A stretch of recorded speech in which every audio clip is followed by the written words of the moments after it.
White flag this time, 1 lap. White flag, 1 to go. Eric Almirola missed the show last year. He and Alex Bowman are going to 1-2 this first qualifying heat. Pole sitter Justin Haley 3rd. Rookie Noah Gragson 4th. And defending winner Joey Logano 5th. Those are the 5 transfer cars. Elliott's going to have 1 chance as they come to the white flag at each end. Stenhouse cannot get in the corner. He's locking that wheel up now. Chase Elliott is underneath of him. And Harvick gives him a boot. Yeah. One more spot. Stenhouse going to pay it back. 1 more corner. There's the bump. Here comes Harvick. Harvick inside. Harvick with a drive up. Harvick gets there. How about that? That is classic being at the right place at the right time. Good job. Saw it coming. Good job. How about that? I'm not going to take the punch. I'm not going to throw the punch. I'm going to stand back, and when that punch lands, boom, I'm on the throttle and gone. Kevin Harvick. Why have we called him the closer all these years? Because of right there. You could see this one coming from a mile away. Big shot there. Well, now Stenhouse, his only chances to go in and hit him. He had to get in hard enough. He locks the wheels up, opens the door up for Kevin Harvick, and takes the position. 2 for 1. Drivers are more aggressive this time. I don't think it's as much of a parts shortage. 3 laps to go. Do you think it's the parts shortage, or do you think it's just, time is an essence now? Todd Gilliland in the 38. He may be a marked man here. Suarez got a bump to him. Trying to sneak to the inside. No room there, but Gilliland's moving up to 4th. You can't help but watch this transfer spot, right? It's where the most intense racing is. The drivers aren't afraid that there it is to bump people out of the way. Blaney takes it back. 1 to go. Gilliland out of the groove. 1 last chance for Christopher Bell. He needs to get close enough. Suarez to the inside. Bell, is he close enough to make the bump? He is not. And Daniel Suarez comes out with the last transfer spot. So Allmendinger in the 16 is now the target. He is the bubble car with 2 to go. Let me tell you, this Ty Gibbs is coming fast. That car came in. Don't do it too soon, though, right? You're going to have to wait. Here we go. He's going to try to get a 2 for here. White flag. Oh, slipped. Oh, big loose. He was trying to pull a Harvick and almost did. Last lap. Jones to the transfer spot. Allmendinger out. Gibbs, 1 last chance. There's the bump. Not enough. Cannot run. And Jones will transfer. William Byron wires the 4th qualifying heat, leads all 25 laps. Michael McDowell has led every lap as they take the white flag. 1 to go. I'm impressed with Michael McDowell. He's been fast. He was fast yesterday in practice. He was good in his heat race, just not quite good enough to make it. I think he can make some noise in tonight's race. Checkered flag. Michael McDowell, on whose hometown the Super Bowl will be played on Fox next Sunday, Glendale, Arizona. He is your first LCQ winner. Time I was here was a year ago, which feels like a blink because I feel like I came here to hang out and see this thing last year, and it was leaders incredible. Turn 1. How about this? Wow, here it goes. Help me. Got under him, Tony. 2 at the 9. Finish your band and be ready for Is the 9 going to give it to him? Hold him out there. I think he absolutely gives him room. He may not give him the spot. Not with 1 lap to go, but he's definitely going to give him room. Well, I think before the end of it, well, nah. Coming to the last corner. What do you think, Clint? They're not leaning on one another. Gibbs on the inside. Who has the drive off the corner? Elliott does. Chase Elliott. Still maintaining Hayes here. Coming back to 1 to go. Nice and smooth. Truex opens it up as the white flag waves. 1 lap to go. Sponsored by Credit One Bank. He wants to get around here as fast as he possibly can. They're 3 wide behind him. They're trying down here. They're trying to pile it up, but Martin Truex comes off turn 4 to the checkered flag. Here comes 3 wide, 3 rows back as everybody scrambles to the finish. They're still wrecking. Frustrations galore. There's 1 guy happy and a bunch of them mad. Ronnie, Ronnie Silk with the biggest lead he's had over the past 5 or 6 laps. They'll come off turn number 4. White flag is in the air, this time for Ronnie Silk. But there's no surrendering at the point. Ronnie Silk in the Phil Moran prepared race car out in front. He came here because he wanted wins to be added to the list, and he's going to do just that. Into turn number 3, Ronnie Silk for the first time driving for Height Unit Racing. He will win in the NASCAR Whelen Modified Tour and kick off NASCAR's 75th season in victory lane. Justin Bonsignor will finish in the runner-up spot. Matt Hirschman will finish in position number 3. All right, white flag this time. White flag waves. One lap to go. Credit one box. Now we got a race. Big block by Harvick. Missed it. I still think you talk about energy. It's on that outside line. Blaney could be in trouble. It's definitely lined up that way for sure. Buscher's going to move down and help him. Joey Logano's going to have to widen his car and block both lanes. Bell looking low. Great move by Bell. Another block by Blaney, or excuse me, Logano. Logano right in the middle of the racetrack trying to cover all the spots. Great move by Christopher Bell. Ahead, he is clear, half ahead. Oh, he went for it. Here comes Bell. He's going to need help on that outside. The energy's on the bottom. Blaney's not leaving that teammate, though. Nope. He's going to get a little help from Buscher. Here they come to the flag for duel number 1. Logano. Didn't make that big block. Learned from that lesson, but the energy we were talking about won that race. Got the energy when it needed it off of turn 4. Won the race. Work there. Job, Joe. Zane Smith. Zane Smith has raced his way into the Daytona 500. I think Amarola's chance. He's looking in the mirror, listening for them move up. There it is. That's exactly what I thought he was going to do. White flag. Didn't have one lap to go. Sponsored by Credit One Bank. He made the move, but the momentum wasn't quite there yet. There wasn't. I think that's a right move, but the energy wasn't quite developed. Straight slow, like 10. 2 Fords on the outside. Ford Chevy on the bottom, and Gilliland got loose after a bump from Larson. He's coming.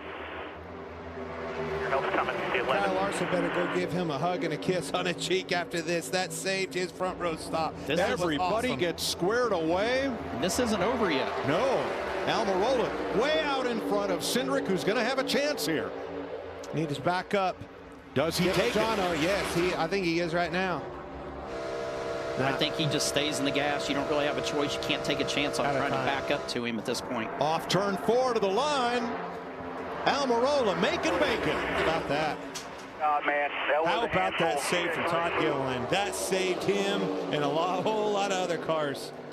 Wow. Incredible save for Gilliland, who ends up 7th, while Almirola gets his 2nd career dual win. How about Connor Daly? Literally said last night it's a 1 in a million chance. And I agree with him. Unbelievable. Caution is out. We knew the rain was on the way. It has arrived. And with that, the yellow flag waving once again. And Zane Smith in a familiar spot, both at Daytona and what he experienced so much a year ago. That's out front in one of these races. It's official. Zane Smith has won the rain-shortened event here at Daytona. Back-to-back for Zane Smith at the World Center of Racing. And he just got the word from his crew. We were watching when it happened. Absolutely. That's awesome. Yeah. There it is. White flag about to be displayed. Once we get the white flag, the next flag will end this race. There goes Jesse Love making it 3 wide. Jesse Love 3 wide into turn 1. Jason White. Jason White continues to lead. Greg Van Alst is there. Connor Mosack. You're trying to get the run off the nose of the 18, and if you're Jason White, you're just ready to block it because you know the runs are going to be coming. Right now the bottom's already not very organized and have to generate another run. Your only other opportunity is going to be coming off of turn 4. It's all Jason White right now, but here comes Greg Van Alst. Ducks out, gets alongside. They're nose to nose. Greg Van Alst to the lead. Connor Mosack comes with him. Out of turn 4, they're wrecking behind him. He does it. Greg Van Alst wins it at Daytona. It's a great job. Great way to time out the run, be able to be there. He was up front the entire race, had a fast car. Congrats. He doesn't even want to back off yet. He's still on the gas. He's still on the gas. Are you sure? Are you sure we won this race? Oh, Greg Van Alst. I met his wife earlier. He has 4 kids. 2 are here. Oh, thank you, guys. Thank you, thank you, thank you, thank you. Oh, my God. Holy. First attempt at Credit One overtime here in Daytona. Let's get to you guys. You got to let get you. They're locked together underneath you. We got one car out. Greg Alding out. Yep, Greg Alding. Drag what you can off the 70. He's going to follow you. He's going to follow you. The outside lane's doing a good job. Come on, you. They're still locked together below you. Still locked together below you.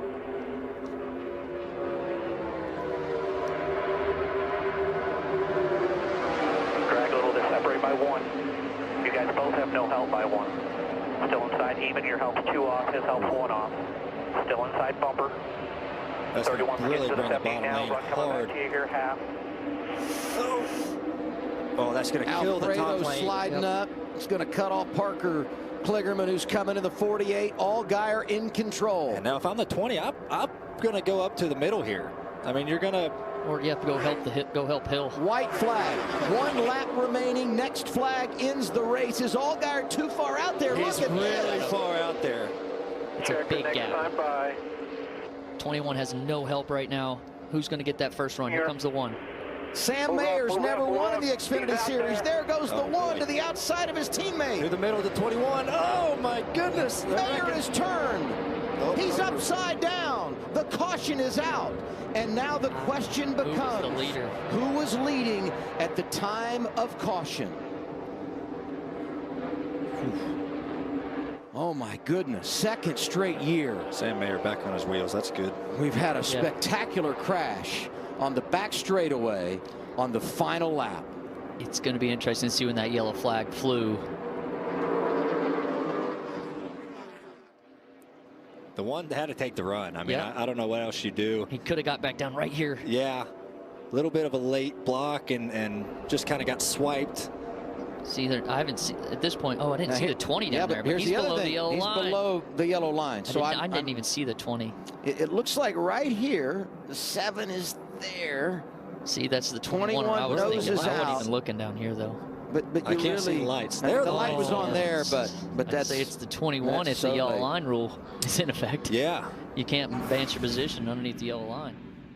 But there had been a caution. The there it is. Let's go. They have reviewed the tape, and for a second consecutive season, Austin Hill wins the season opener at Daytona. Look at Andy Street, the crew chief. You're right, boys. Nice job, everybody. We earned that. What a day. Got the pole, had radio trouble, had to go to the back, drove all the way to the front, was really fast all night, and ends up with, I mean, you had to run that by 6 inches. Yeah, damage. That's an up and down day that ended in a really high note, and that's cool for them to go Stenhouse, Larson, the front row Chevrolet. Bell in Toyota. Logano and Ford in row 2. Chevys in row 3. Allmendinger and Busch. Here we go. One more try at overtime. Is off of him slightly. Just staying with that 22. I don't like his bottom line already. Look how far off A.J. Allmendinger is off of Bell. That's not good for those guys. Bowman on the outside getting a big push by Bubba. That's where all this energy is going to come from back here. The move's going to be made on the front, but it's going to be because of what they see in the rearview mirror. Here comes the 8. These guys are in trouble on the bottom. Here comes Bubba. Here comes a little bit of help, but they're going to need more than this, just those 2. Bowman drops to the inside. His teammate Kyle Larson is the first car on the inside. Now that energy's all broke up now. Now we're going to see the cars coming from behind. Where's he going to go? They're both going to get to him pretty hard, pretty quick. All right, Stenhouse gets the white flag. The next flag ends it. 3 wide. All good. You got the help. Larson tried to go to the middle. Oh, he got turned. Larson Pastrana in the fence. We are still green. No, the caution is out. And we'll wait for official word on whether Ricky Stenhouse or Joey Logano has won the Daytona 500. Come to the checker first, baby. Christopher Bell in the mix. Those 3 cars out in front of the crash. Slow down. They'll have to cross the line, but one of them will win the Daytona 500. What is Bell doing here? Oh. On the track, caution and checker. Chevy, Ford, Stenhouse, Logano. Here is how this will be decided. It is not the flag. It is not the caution lights. It is NASCAR's decision as to where those 2 cars were when the button was pushed to activate the caution, and Ricky Stenhouse has won the Daytona 500. Ricky Stenhouse Jr., Daytona 500 winner. Let me tell you, that's been a long time coming. That boy has been aggressive. He's been close. He's been knocking on the door on a track like this, and it's finally his turn. Daytona 500. That does not surprise me, Tony. And the white flag waves. 1 lap to go, sponsored by Credit One Bank. It's official. Get this thing back around there.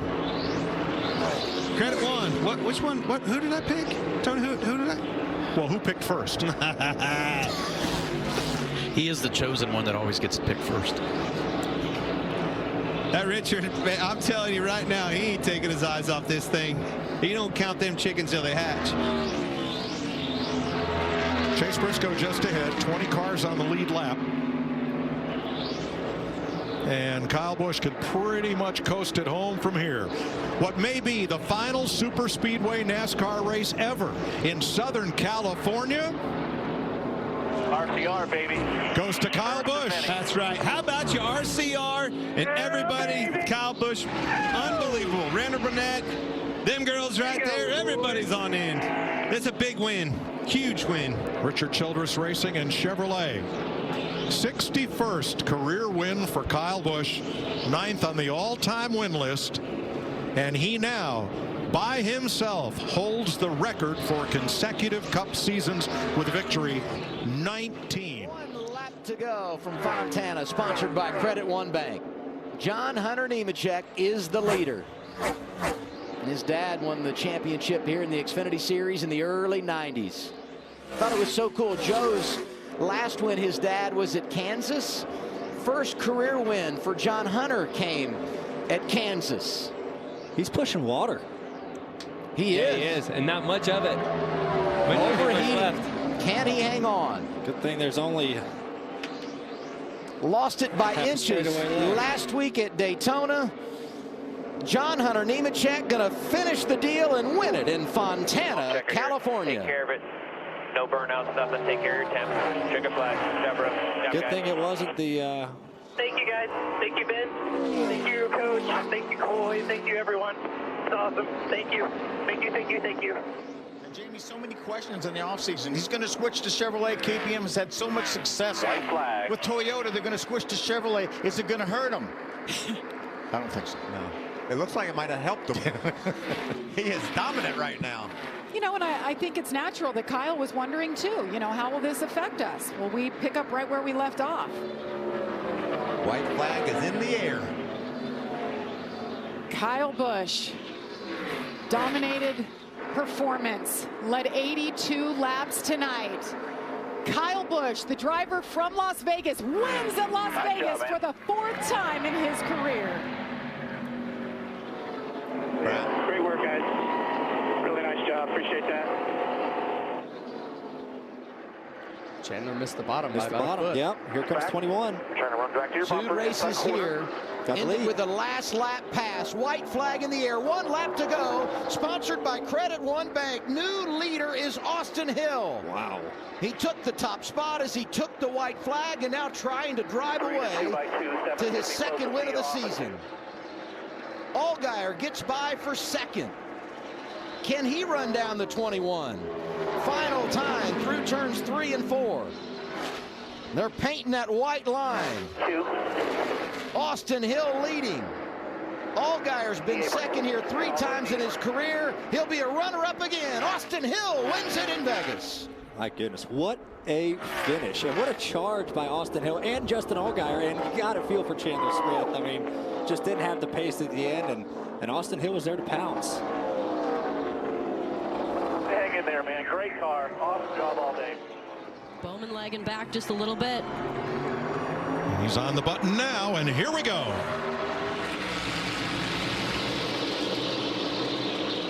Stacked up on the outside. Bowman told you he went to that outside middle.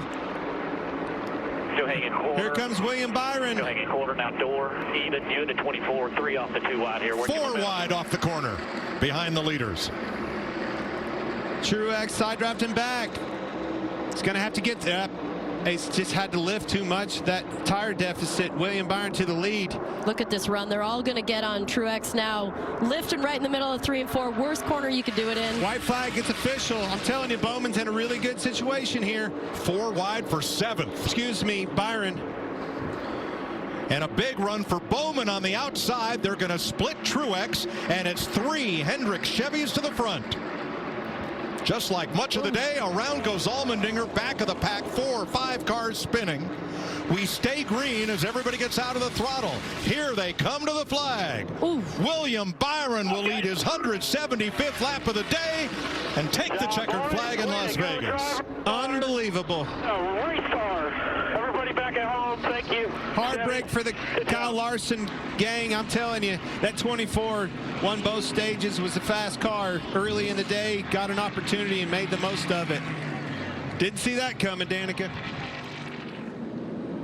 Tyler Reif, the control car in the 41. Already rubbing doors here. Oh, Landon Lewis. I don't know what happened there on the restart. But Landon Lewis to the point in the 17 right off the bat, but did he jump the start? I think, you know, you have to be the guy that launches first. Obviously the 41 was the control car. He has to launch first. He obviously did not do that. So now it's I think the race is between the 41 and the 88. Now the 41 of Reif gets underneath Erickson. I think this could be the race for the win. We're here now. The restart was good. White flag is in the air. Landon Lewis in the 17 leads him. Tyler Reif in the 41. Can he catch him? I think he's going to get to his back bumper. Landon Lewis leading for the first time at Phoenix. To the inside, Tyler Reif side by side into turn 3. Tyler Reif for the pass. He leads him. Going through turn number 4. Will he hang on to it? Checkered flag is out. Tyler Reif wins it. How about that? What a comeback. Wow. What a last lap for him. There's a lot that just happened there. Yeah. Undoubtedly, the ARCA official said, okay, well, the 41 maybe slowed down even more once he got in the restart zone. But we're hearing from the ARCA officials that the restart was good. White flag is waving in Phoenix. 1 lap to go, sponsored by Credit One Bank. 1 mile to victory for Sammy Smith. He's 18 years old, out of Johnston, Iowa. He's a high school senior. Same thing in 3 and 4 here. Fundamental 3 and 4, no change. During the week, he's taken classes online. On the weekends, he's driving for Joe Gibbs Racing. Today, he gets an A+. Sammy Smith wins at Phoenix. Yes. Thank you, guys. Awesome job today, bud. You're the man. That was great. This is going to be a fun year, bud. 2 Chevys on the front row, then a Ford and a Toyota, a Chevy and a Toyota. Here we go, back to green. Not quite as good, but he has some help. You're good. Get back up, still outside 24. Still outside 24. 24 is on the outside of him, holding tough. Still there, you're clear down. Still out there. Here comes the run of Blaney. Here he comes. Middle. What's your 45 Reddick with those 4 tires? How high will he go? Blaney to the bottom. William Byron. Can he get there? Byron will take the white flag. The next flag ends the race. 3 wide per second. Keep an eye on his 45. 4 tires. Can he make it stick? Half to the bottom, 12. He got tight. William Byron. All right, Blaney second. Tyler Reddick boxed in by the 5. No place to go.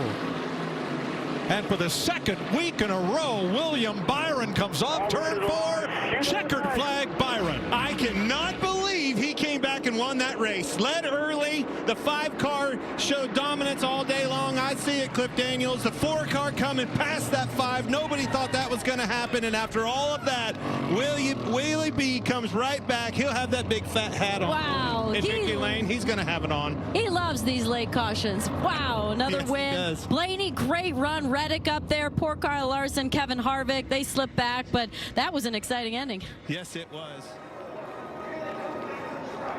Nick Sanchez, let's see if they can keep it together on the outside. An even launch. Yeah, I thought that was a great start. Everybody trying to make sure they're in position to push. Now if we could just make it one lap. On your straight, just hold a straight wheel here. Hold it straight. That's more hard to do than it sounds. Oh, big That push, road Chase to the- Purdy. Big push. John Hunter Nemechek falling off the back of the 2. Clear to the top, and it's not clear to the top. Christian Eckes out of turn 4. There it is. White flag is in the air. Nick Sanchez got a good run on the bottom. He's going to have some help down there, too. That's John Hunter. He knows what he's doing. Side by side they come. Christian Eckes, the 2, and Nick Sanchez. Can he hang on? Here comes Eckes. Watch this run. There it is to the top. Ben Rhodes to the outside, making it 3 wide. Coming out of turn 4. Trucks in the wall. Keep digging. Side by side. Nick Sanchez sideways. Christian Eckes wins the race. Hangs on to it. What a day. Restart 2 to go. Austin Hill, Daniel Hemrick on the front row. So Hemrick was laying back there trying to time the restart there.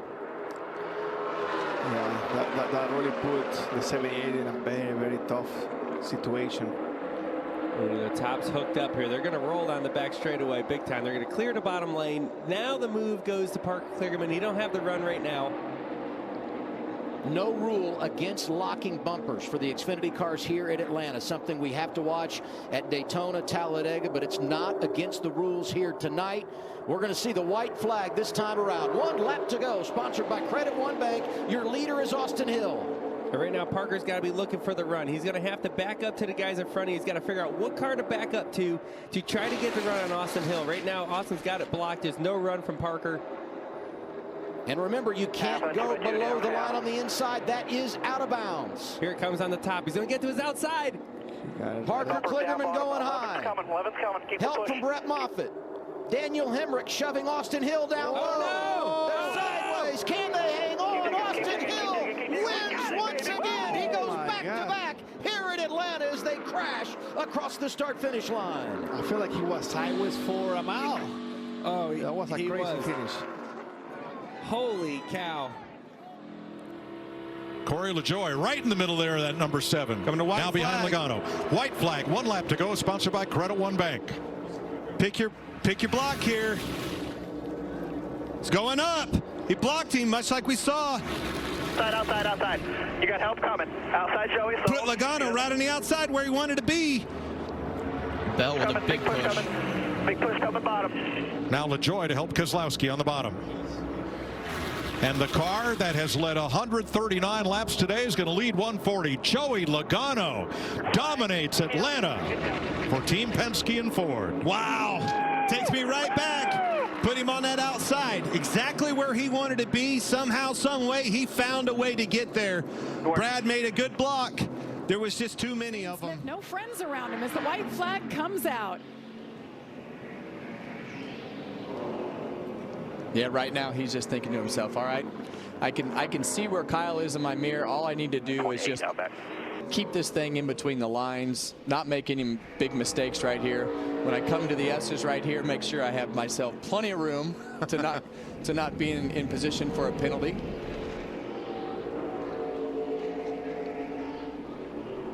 And it just all went their way.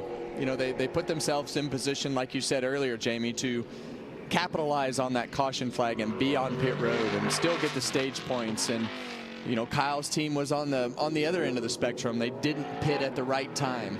and put themselves behind, and that's really what put Zane in position to be in contention to control this race, was the pit stop. It all came down to the pit stop, and we talked about that before the race started.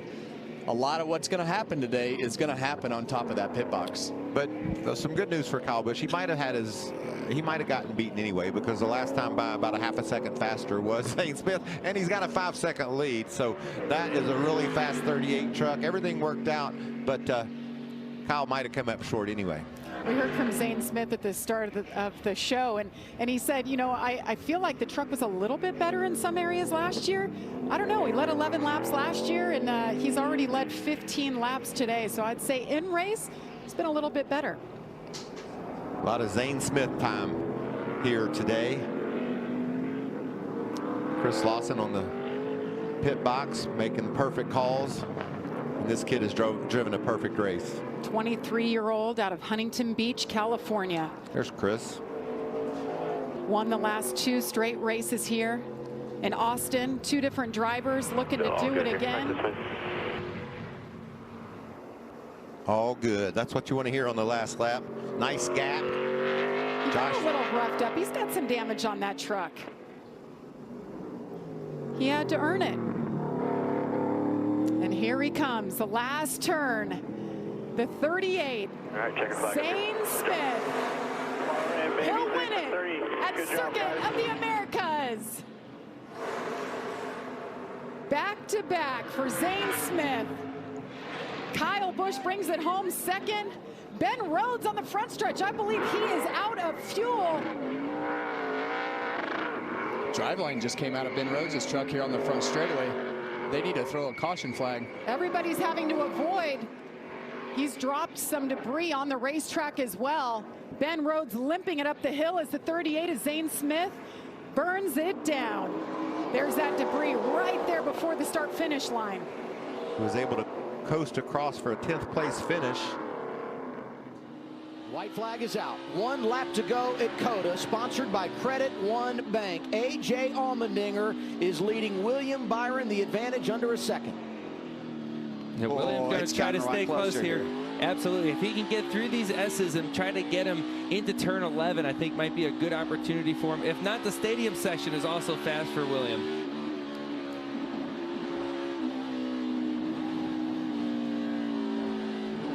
Oh, he got loose. Gets real loose there. And that might have been all he needed. 17 missed the corner. 17 missed the corner. Nice and easy and braking. And that's what you want to hear from your driver and your crew chief. Hey, we got space. We're okay. Make the most of it. Nerve still there for Whitera.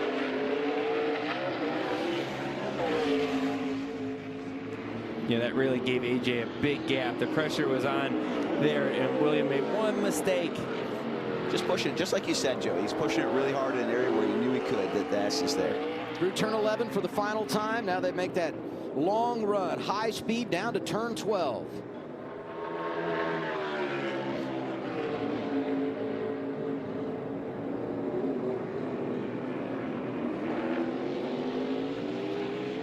While this is going on, Sam Mayer just got by Josh Berry for the 7th spot.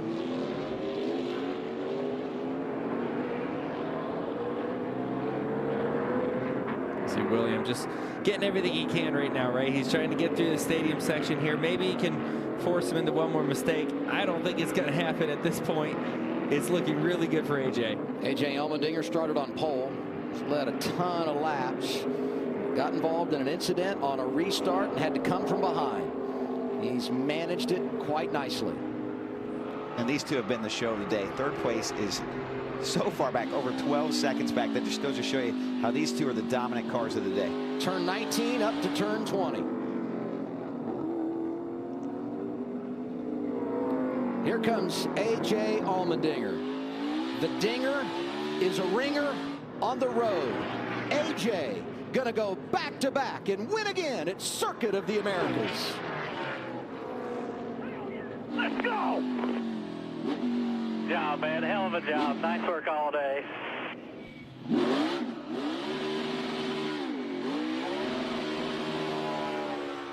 We'll come to the white flag this time around. Final lap for William Sawalich. Who's it going to be here at Five Flag Speedway?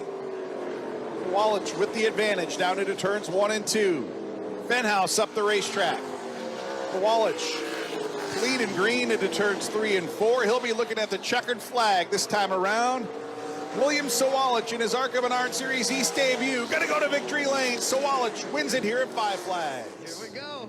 My goodness, how many restarts are there? As many as it takes. Austin Cindric back up in the top 10. Gilliland, Briscoe, and Gibbs. Here we go. One more time. A little contact in the zone. What's the 48 going to do? Reddick's got plenty of room behind him, and he's got to get the car to cut. He's clear. And Bowman's got tapped from behind. Now he's really clear. Most everybody is probably done wrecking back there. Stenhouse got turned sideways. Don't know if he went around. My goodness. 10 car, a lot of damage here. Yep. Here we go. Bowman's close enough. It's a new guy, right? Now, Reddick has had to deal with Byron. He's had to deal with Kyle Busch. He's had to deal with Chastain. This is a new one now, Bowman. Pretty amazing. Same as last year. Same 2 cars. 2 of the 3, that is. He's almost close enough for a bonsai. Well, that's what. Oh, no. Uh-oh.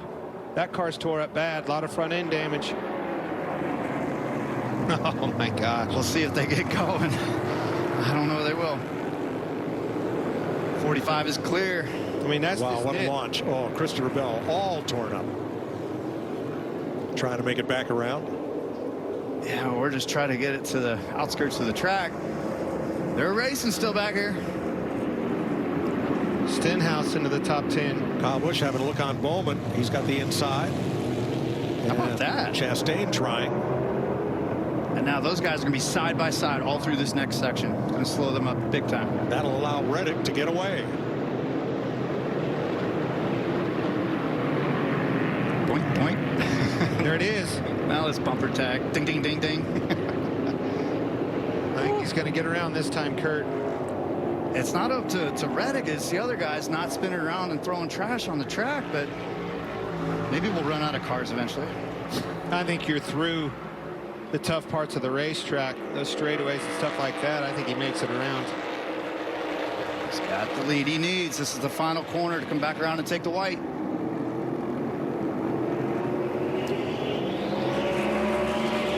Now you got a driver. Give me one more white clean flag. 1 lap to go. Next flag ends the race. Kyle Busch and Bowman for second. And they're going to have company. That is a beautiful thing, though, for Tyler Reddick and that 45, guys.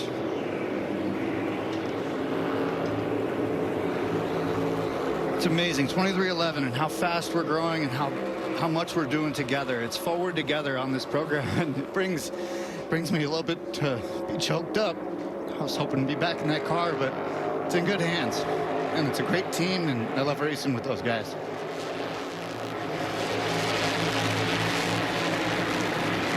Reddick running away, second still in doubt.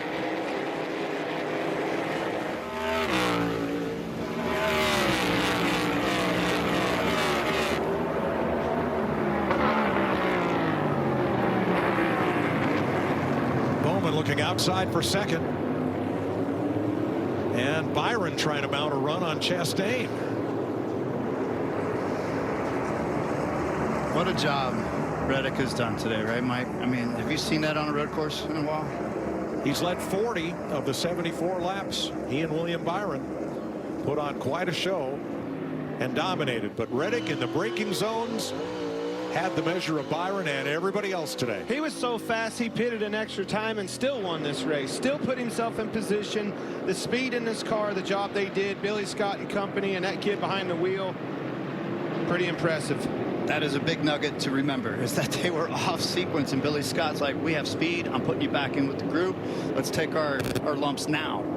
And now here they are. And through holding these guys off of so many attempts at these restarts, so close, and then the caution comes out, heck, you can't help but to root for him. Through 19. Tyler Reddick, a 2-time winner on the road courses of the Cup Series last year. Finished top 10 in both COTA races. Pressure here, bring her back to the line. 3 of his 4 wins come on the road course. Tyler Reddick Masters Circuit of the Americas. That's my boy. That's my boy. Hey, that is a monster win, buddy. Thank you.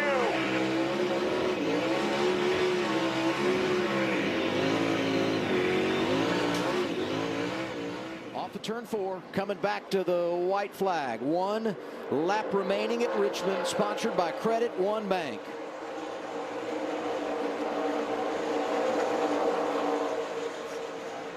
Yeah, Chandler did a lot better that time, keeping the car low. Can Nemechek get there?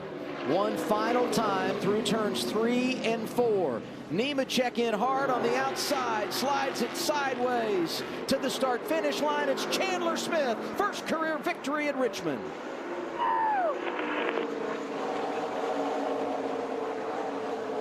EPR, this engine's about to get right. Good job, boys. Great job. Love it. Looking for the white flag this time by Austin Beers in his first career Whelen Modified Tour on the line, leads the field back to turn 1. No question, he's done his homework. He's did his job. They are long overdue for a victory. Murphy and the gang associated with Ron Newhouse. It is Austin Beers heading to victory lane here from Richmond International Speedway. Off turn number 4, checkered flag is waving, and Austin Beers is a winner in the NASCAR Whelen Modified Tour. Justin Vonteneur will hold on to the second position, but Austin Beers, this kid, dominated the weekend, and he won this year's Virginia is for Racing Lovers 150. Approaching the restart zone. Green flag is out. Big Sanchez. push. Big push on that outside line. Carson Hocevar's thinking 3 wide. He got there. Hocevar got there. Put Stuart Friesen in the middle. Nick Sanchez stays the course on the bottom. He's led 167 laps today. Oh. Zane Smith hasn't led yet, and they're side by side into turn 3. Neither one letting up. Did they touch? They touch. Nick Sanchez gets sideways. He wrecks. The 38 Zane Smith goes around. Yeah, and Carson Hocevar will be our winner. Carson Hocevar. Carson Hocevar, after all of that, they took the white flag. Caution comes out. Wow. That move on the restart, jumping inside of Stuart Friesen. It is unofficial. We're waiting for word from NASCAR. Wow, what a race for Carson Hocevar. We've seen him be in position to win. Today it looked like he was in position to run about 3rd or 4th. And it looks like, as soon as we hear from NASCAR, that Carson Hocevar will be celebrating his first win. It's official. Carson Hocevar wins for the first time in his career. What about Carson? He was just sitting there ready. It was like he's a drag racer for the NHRA. They said winner, and he took off, burning those tires off. The 20-year-old from Portage, Michigan. We come to the white flag this time around. Final lap for Sean Hingorani.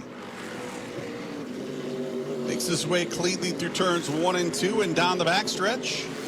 No pressure at all from Landon Lewis. Sean Hingorani working his way through turns 3 and 4. And he will go to victory lane. Sean Hingorani picking up the win here tonight at Irwindale Speedway. Landon Lewis will come home in second. 1 lap to go, sponsored by Credit One Bank.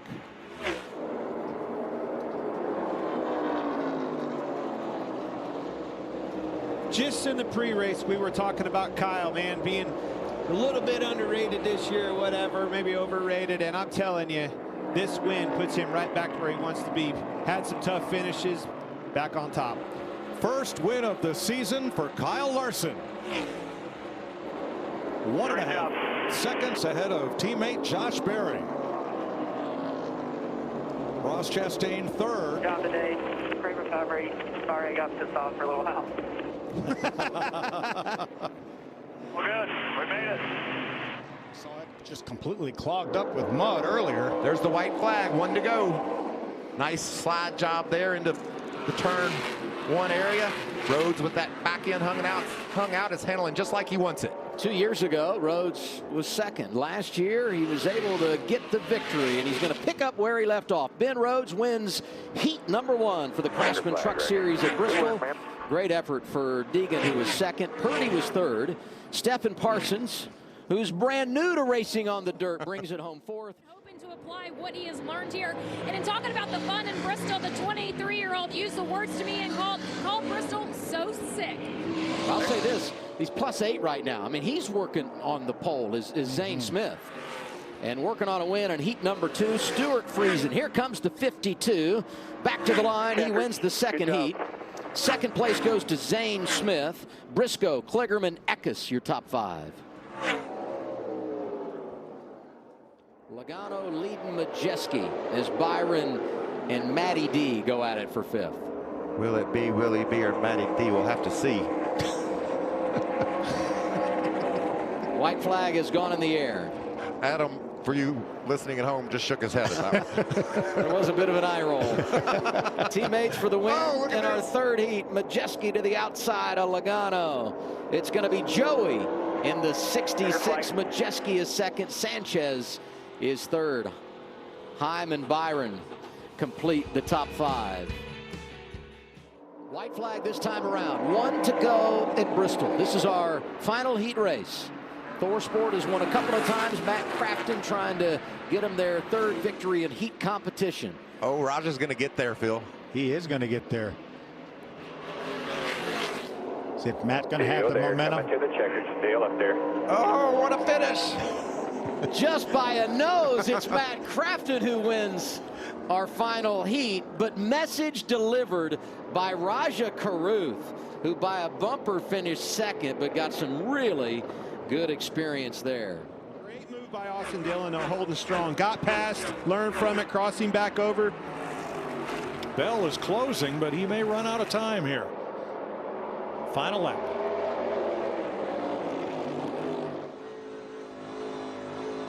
Austin Dillon from 5th to 1st. Wins heat number 1. Bell from 8th to 3rd. Reddick from 6th to 2nd. But this is the end that Chase has been historically running the top and seems to pay off. He just struggles at the bottom of 1 and 2 where he's running right here, and they switch. Byron goes to the top, Chase goes to the bottom. Into 3 for the final time. Briscoe up top, Byron trying to come to the bottom, and Ryan Blaney is going to wire heat number 2, green to checker. Over Chase Briscoe, William Byron, Harrison Burton, and Eric Almirola. Up off the corner, you see him when they shift it, throws fireballs out of both sides of it. Remember that 41 car won the pole for this race last year with Cole Custer. See how his car, though, Ryan Preece I'm talking about, gets in the corner. He can keep it straight. When he turns left, that car answers the call. Turns straight. See how much straighter he is around the corner? Makes a lot of grip.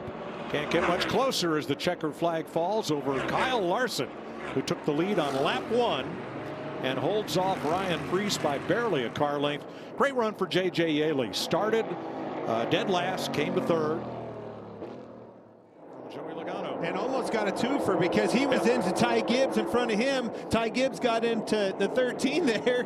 I think he might end up getting them both. Going to have to get them elbows up. These passing points are very important. He knows this. Last lap, Logano against Davenport. And Kyle Busch looking for the lead up high on Bubba Wallace.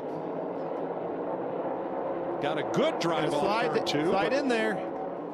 Here comes Cindric on the inside. It's going to be Bubba Wallace. Wire to wire. Kyle Busch second. Cindric third. Davenport holds off Logano for 4th. White flag. Half a mile to his 2nd career win in the Craftsman Truck Series. Little lap traffic, no problem. It's a Bristol beatdown. Joey Logano dominates and wins it on the dirt at Thunder Valley. Good job.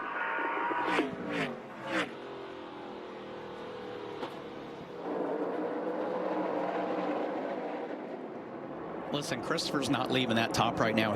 There's no use for him to look in the mirror. The best thing he can do is focus straight ahead. White flag, credit one bank. Crash on the back stretch.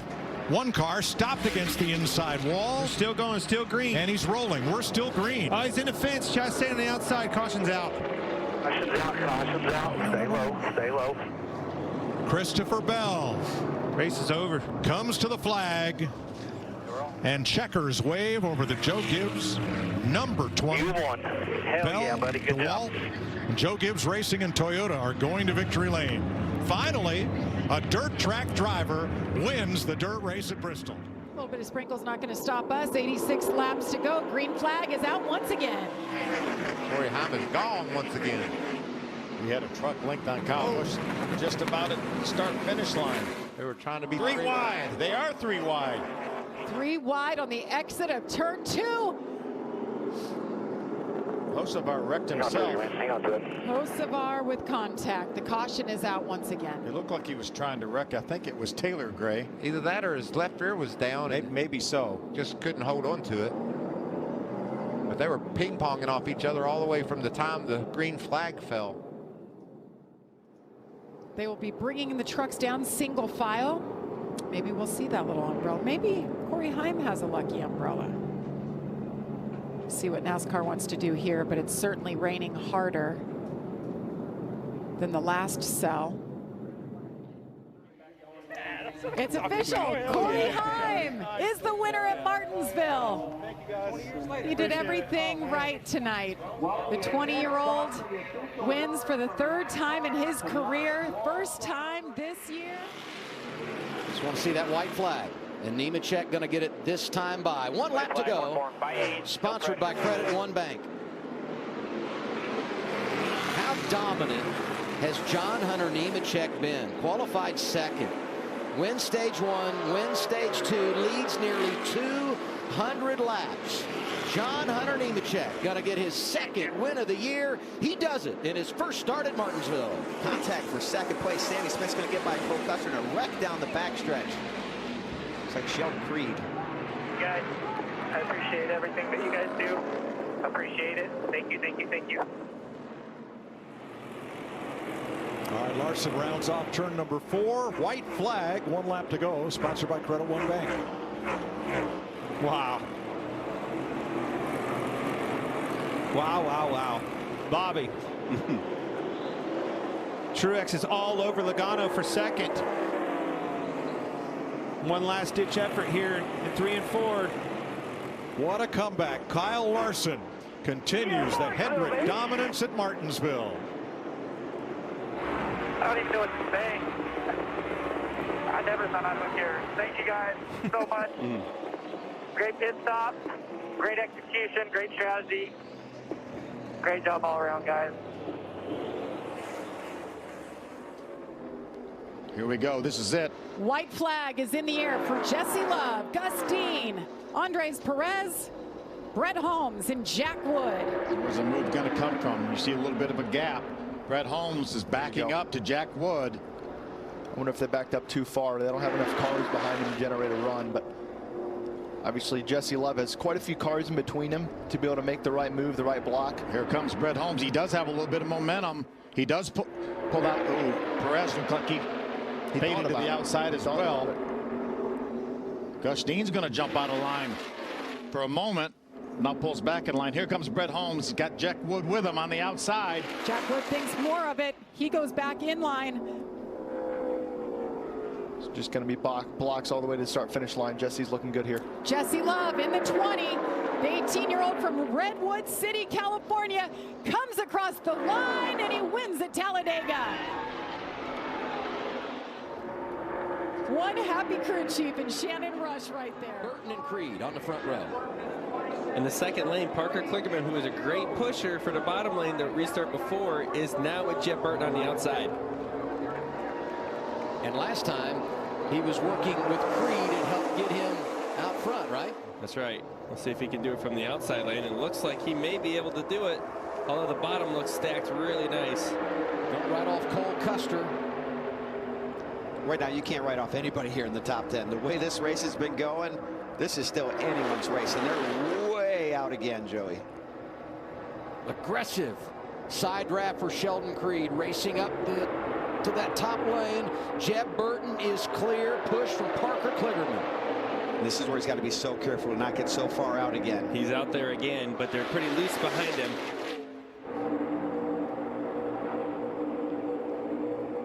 White flag, one more, 2 back. The 2 looks like he's backing up. The 2 is going to be the first one with the run. If he transfers it to 48 or not, he's going to take the run. Here's the white flag. Final time around. Next flag ends the race, whether it be the caution or the checkers. Jeb Burton trying to win for a second time at Talladega. Sheldon Creed is there. Parker Kligerman is there. Garrett Smithley is in the mix. Here comes a big run. 00's going to push the 2 car to Jeb Burton in the 27. If the 2 can get clear to 48. Down to the 2, down to the 2. Gets the block in, Joey. Yeah, Jeb's doing a great job. He's doing a good job at defending that. He's going to want to keep them 2 wide back there. If one of them gets single file, the run's going to be big. Jeb's way out there again. One more big run coming to the start-finish line. Watch that 48 in the outside lane. Watch the 2. Here they come, back through the tri-oval. Garrett Smithley is spinning. They're racing back to the checkers. Will the caution come out? At the line, it's Jeb Burton. And the caution is waving. Jeb Burton with his second career win at Talladega, and it's the first for Jordan Anderson Racing. How about that? What a great story. I'm so excited for Jordan Anderson and Jeb Burton, but everything that Jordan went through last year with his injury from the crash to come back and get their first win. Absolutely awesome.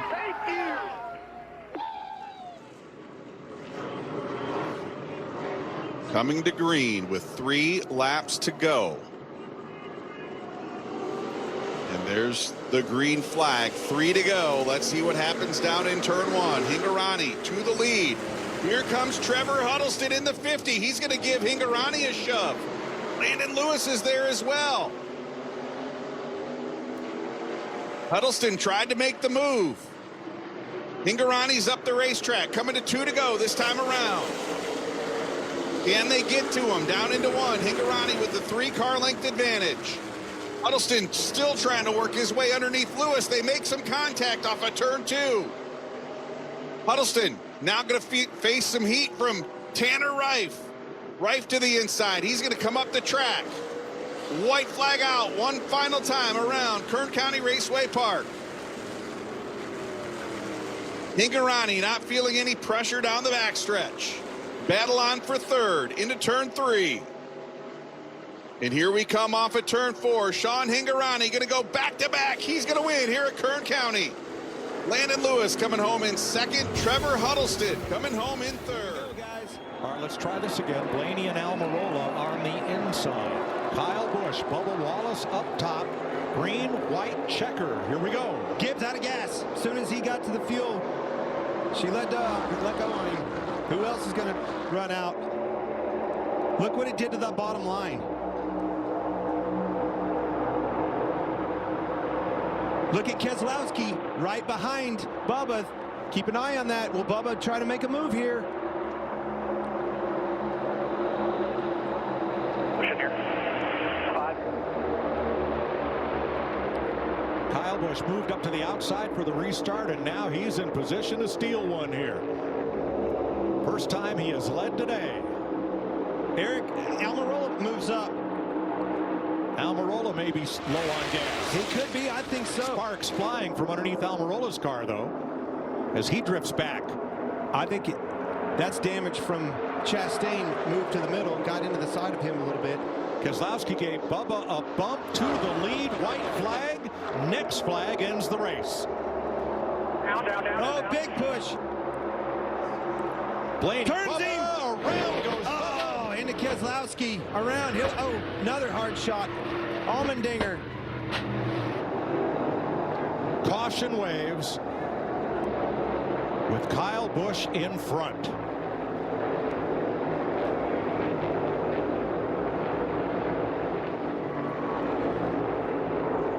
Look at the carnage. This is the big one. And it ends the Geico 500. Well, he stayed out. We talked about it. Bad communication may have won that race. Kyle Busch is your winner, but he's going to have to make it around here to the start-finish line. You got to tell us you got to make it all the way back around. That's right. He can coast from here. He's good. He's got it. Kyle Busch is your winner. How about it?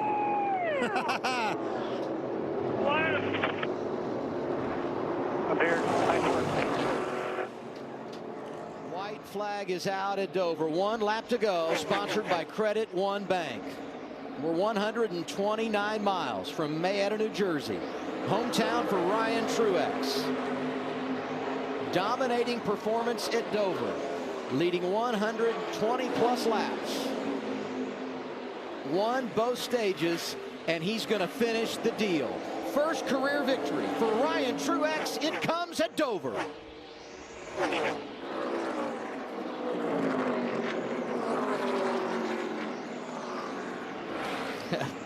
Attaboy. I knew you could do it, man. I knew we'd get one this year. Great job, man. Great job, Stevie.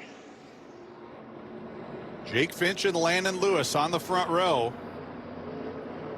Luke Fenhaus and William Sawalich back in row 2. There's LeVar Scott, the 5 cars fighting for the win as we come back to Jimmy Walker's green flag. What's going to happen down into 1? Can Landon Lewis stick it to the top side and battle for the lead? Side by side into 1. A little bit of contact there through turns 1 and 2. More contact off of 2 and down the backstretch. Lewis still to the outside into 3.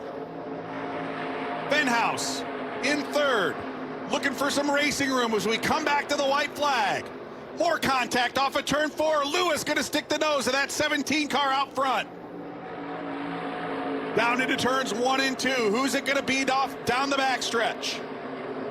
Half a lap away from the checkered flag. Landon Lewis with the advantage into 3. A little bit of contact. Lewis up the racetrack. Jake Finch leads the way off of turn 4. Jake Finch going to pick up the win here at Dover Motor Speedway. White flag, 1 lap to go, sponsored by Credit One Bank. Truex with a 6/10 of a second lead. And he's running every lap like a qualifying lap right now. Hardest he's run all day long. Just like you said, Clint, a couple laps ago, the fastest lap he's ran all day long.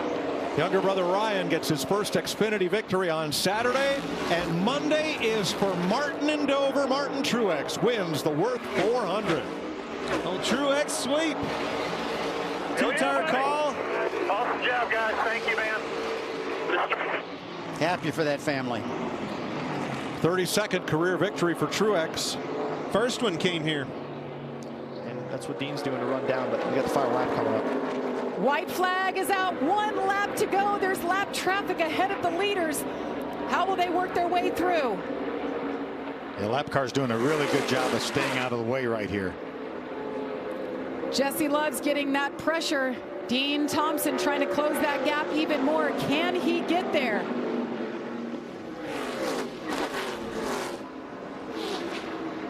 Jesse Love came into this race 10 points back. Won the race at Talladega. Jesse Love gets it done at Kansas. 2 straight wins in a row.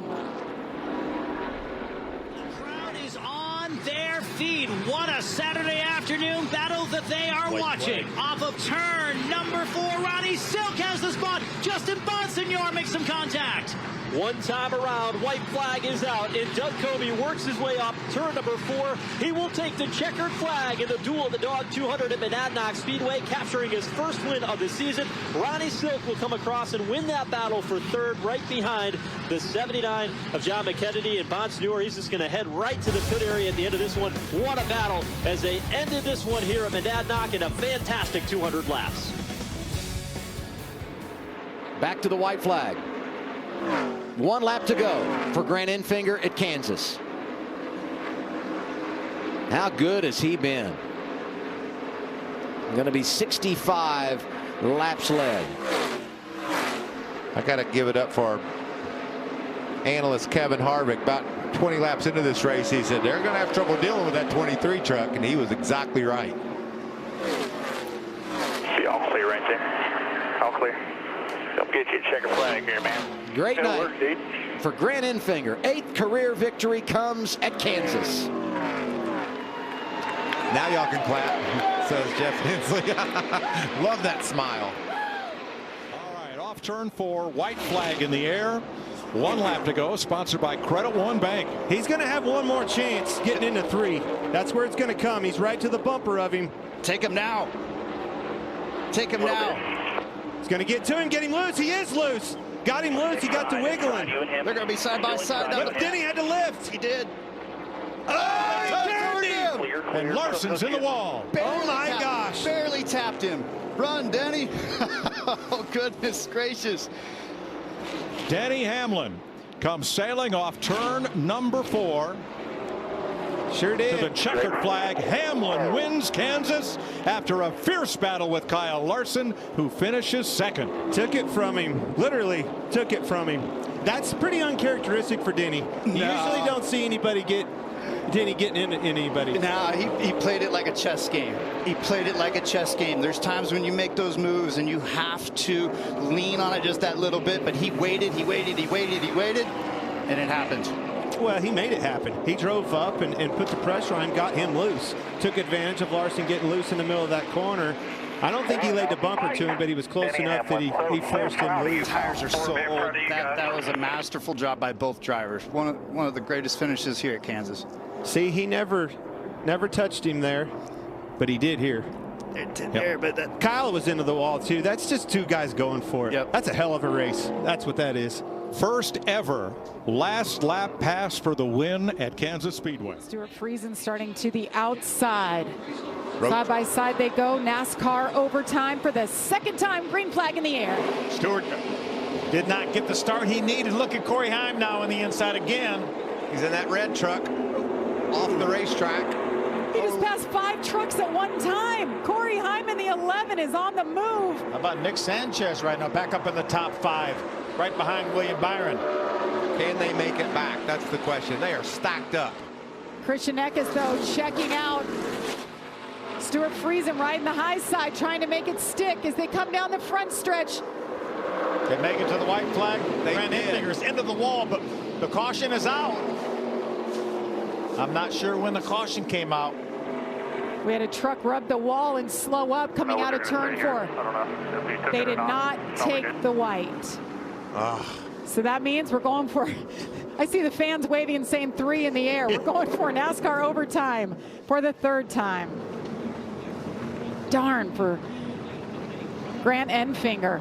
Another solid night for him. Oh, Mario Andretti truck. Yeah, Nick had made his way up into the top 5. He must have been involved with Grant because he's being shown now outside the top 10. The last time I looked, I'm telling you, he was running 5th or 4th right behind William Byron. I tell you, I don't believe, I believe he took the white. I know it's a timing thing with a button and a scoring loop. Is that what they're saying now? Is that what his team is saying now? The team is celebrating. Yeah, I thought that's. They're saying the leader took the white flag is what we're being told right now. 19, Christian Eckes wins at Darlington. Neither one of these drivers have a Darlington win. Larson so close at the Cup level and in Xfinity. Oh, loose there. Going to be 1 lap to go. White flag is out, sponsored by Credit One Bank. If Larson enters turn 3, oh, here he goes. Larson with a move off of turn 2. Trying to loosen him up. He did. For the lead at Darlington. Big slide job. Larson inside of John Hunter Nemechek. Side by side to 3.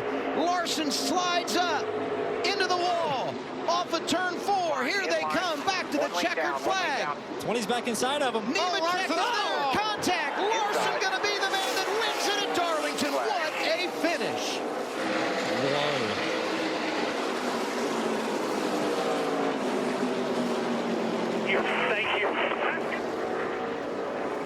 Thank you. Thank you. Yes. 3 laps of the race leader, Alex Gannett on the outside in the number 3. Can Gannett get the jump he needs up on the outside? And it looks like he does. A good run into turn number 1. They make contact. He pinches Lapcevich down. Lapcevich up the racetrack. They're 3 wide behind, battling for third. Deej is way down on the low side, right on the rumble strip as Gannett powers through in the high line. New race leader for the first time. 2 laps to go when Alex Gannett is in the lead. Bump from Trayton Lapcevich through turn 2. What will Lapcevich do now that he has Kevin Lacroix on the outside? He'll still stick it down low. The 20 has been so dominant. Will he let this race slip through his grasp? He hasn't had to battle like this all night long. Looks to the inside out of 2. Gannett tries to pinch his car down low, but the 20 is there. Lapcevich will lead them off turn number 4 and into victory lane. Nice drive. Gannett hangs on for second. Kevin Lacroix third. Camberan fourth. Oh my goodness. Where did that move come from? Trayton Lapcevich. Bonsai move into turn 3. I don't know if Gannett missed the turn, but Lapcevich didn't matter. He was going to open that door anyhow. Wow, what a job Gannett did to hang on to that 3 and finish second, but catch your breath, folks. Coming back to green. Mark Honkamp with the pace truck down onto pit road. Let's see what happens as we come to green with 1 to go here in Nashville. Fenhouse with a great jump on the restart. He's going to dive it off into turn 1. Fenhouse with the advantage off of turn 2. Fenhouse with the lead into 3. What's going to happen as they dive off into the corner? So Wallett's trying to move him up out of the way. Luke Fenhouse off of turn 4. Fenhouse going to pick up the win here in Nashville.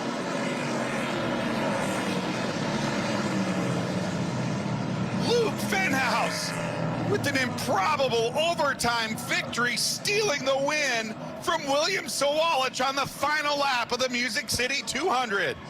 Holy cow! 1 more, 5-5. White flag for Byron, who came within 2 laps of winning here 1 year ago. Redemption time for him. Harvick 5 car lengths back, long gap to Elliott in 3rd. What a comeback for Chase. What a hell of a day for him. Yeah, Chase Elliott, good turnaround, taking advantage of this end. William Byron had a good car all day, top 5 car. Here he is off the 4, Mike. Rick Hendrick win 296. William Byron wins the Goodyear 400. Awesome job. Way to stay in it. Man, I'm proud of you. For your granddad, for all of our moms. Jay, I appreciate everybody. Love you guys. Way to stay with it. Awesome job.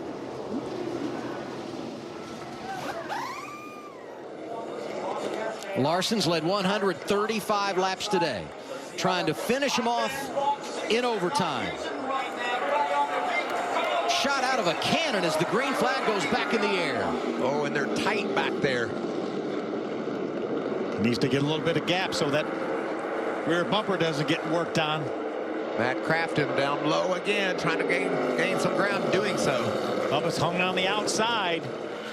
Larson off of turn 4, coming back to the white flag. One lap to go. Next flag ends the race.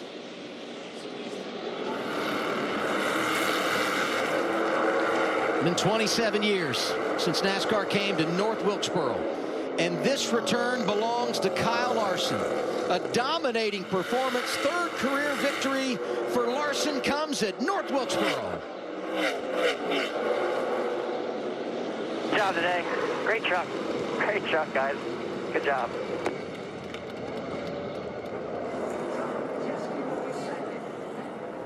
White flag. 1 lap to go. This Suarez is so fast, he wasn't even in the shot. No. Very impressed with his race car and the job he did. They were ready for the opportunity, and boy, did they pounce on it. Christopher Bell almost got up beside Briscoe in turn 2 and just couldn't make it stick, had to back out of the throttle. Daniel Suarez wins qualifying heat number 1 from Joey Logano, Chase Briscoe, Christopher Bell, and Denny Hamlin. White flag. Don't call me Shirley. White flag for Chris Buescher, a Prosper, Texas driver. For Roush Fenway, Keselowski Racing has led every lap of this second heat. Such a great point, though. Love the team aspect of this. Total team effort all across the board. Still taking care of business. Boys, we're going to start up front just because of the job you did last night. Thank you very much. Checkered flag. Good job, man. Busher. Yeah, guys. Heck of a job. Even after the white flag, which he will see this time around. White flag up one more time around for William Sawalich. No pressure from behind. Clean and green down the backstretch into turns 3 and 4. He'll be looking at the checkered flag. This time by William Sawalich, picking up career win number 2 here at Flat Rock Speedway. Race leader, and now that gap has completely evaporated. Cameron just defended turn number 10. He was not going to open the inside. Mike Charay throws the white flag one more time around. Lapcevich taking a look into turn number 1. Not this time. He'll slot back in behind the 96. Tucked right up underneath the back bumper of that Chevy Camaro. There is some history between these two drivers that got quite physical last year at Eastbound Speedway in Newfoundland. Cameron took the win that day. Does Trayton Lapcevich have that in the back of his mind, Dave? Lapcevich has been getting some coaching from his teammate Alex Tagliani, from Scott Steckley, the team owner as well. Steckley was so good on road and street courses in the NASCAR Pinty Series before retiring. And look at Lapcevich. Here's a passing opportunity, not quite into turn number 5. Right up on the rear deck lid of the 96 of Cameron. The Mario Andretti straightaway for one final time. You don't want to miss a shift at this point, and neither one of the top 2 do that. They hit all of their marks. Now it's a drag race down the back straightaway, nose to tail. Cameron ahead of Lapcevich. Lapcevich almost touches the grass. Turn 8 is an opportunity. Turn 10 is an opportunity. Lapcevich going to follow him through turn number 8 as they head towards 9. Looking to put together a run on 9. Watch him use the outside as he tries to get a run. Cameron's there to block, and a bump in the final corner. Cameron off the track. Lapcevich is going to win it. Trayton Lapcevich, bump and run to the eBay Motors 200. Gary Clute will come home in 3rd, but look at the celebration from his crew. Father Jeff, his crew chief, arms in the air as finally Lapcevich will go to victory. Trap in. Bonsignor on the bottom. Ronnie Silk to the outside of the 16 has dominated the race so far today. Green flag is out. Silk spins the tires, and Justin Bonsignor gets by to the inside. Bonsignor away and free with the lead. Here comes McKennedy to the bottom. John McKennedy, car number 79 to the inside, but to the outside of McKennedy, here comes Austin Beers as they come to the white flag. White flag is out this time for Justin Bonsignor. Silk is there. He gets into the back bumper off turn 2. Down the back straightaway. Bonsignor into turn number 3. Checkered flag is waving. They spin behind, and Justin Bonsignor is now a 10-time winner at Riverhead Raceway. Off turn 4, on the final lap, Austin Beers spun after contact from behind. His good day gets spoiled, and he will come around at the tail end of the lead lap and finish in 17th unofficially. That can mess up Gibbs' exit right here, not being able to slide up to the wall like he needs to.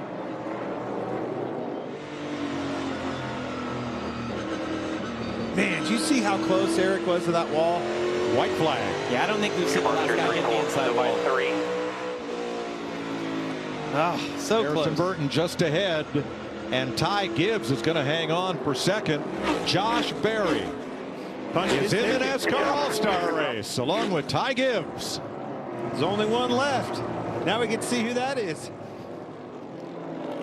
One thing I will say, this Wilkesboro crowd, they have stuck with us all the way to the end of this thing. Here he is, coming to the white flag, make this thing official. 1 lap to go, sponsored by Credit One Bank. He has won at Charlotte Motor Speedway. He won at Texas Motor Speedway. Fixing to win at North Wilkesboro Motor Speedway. Yes, sir. NASCAR's return to North Wilkesboro will send Kyle Larson to victory lane in the NASCAR All-Star race for $1 million. Holy smoly. He just won $1 million. $1 million. Yeah. It's going to be really interesting here. He's going to have to do everything right. Christian Rose, the control car on the bottom in the 32. Jesse Love on the outside. Nice restart. Does everything right, just like you talked about, Phil. Taylor Gray trying to keep up. How about Christian Rose hanging in there on those low tires? It's go time. Jesse Love to the point once again. Here comes Dean Thompson on the inside in the 15 car. They got these brand new General tires on with the air pressures pumped up. They're trying to basically lay down qualifying laps here for the next 2 laps to go win this race. Shannon Rush told me the focus was short run speed in this number 20, and they have achieved that tonight. White flag is out. Final lap of this race. Can Jesse Love hang on? Dean Thompson has got a great run through the middle of 1 and 2. He's certainly running Jesse Love down. Jesse's trying to break the draft. Dean is coming. Jesse Love trying to win for the 3rd time this season. Dean Thompson trying to win for the 1st time in his career. They're 4 wide behind him. Checkered flag comes out. Jesse Love wins at Charlotte Motor Speedway. What a great race. They had such a great race car. Jesse Love did everything right today. White flag is out. Here it is for Ben Rhodes. One more time around as he tries to get his 1st win of the year. 84 out back.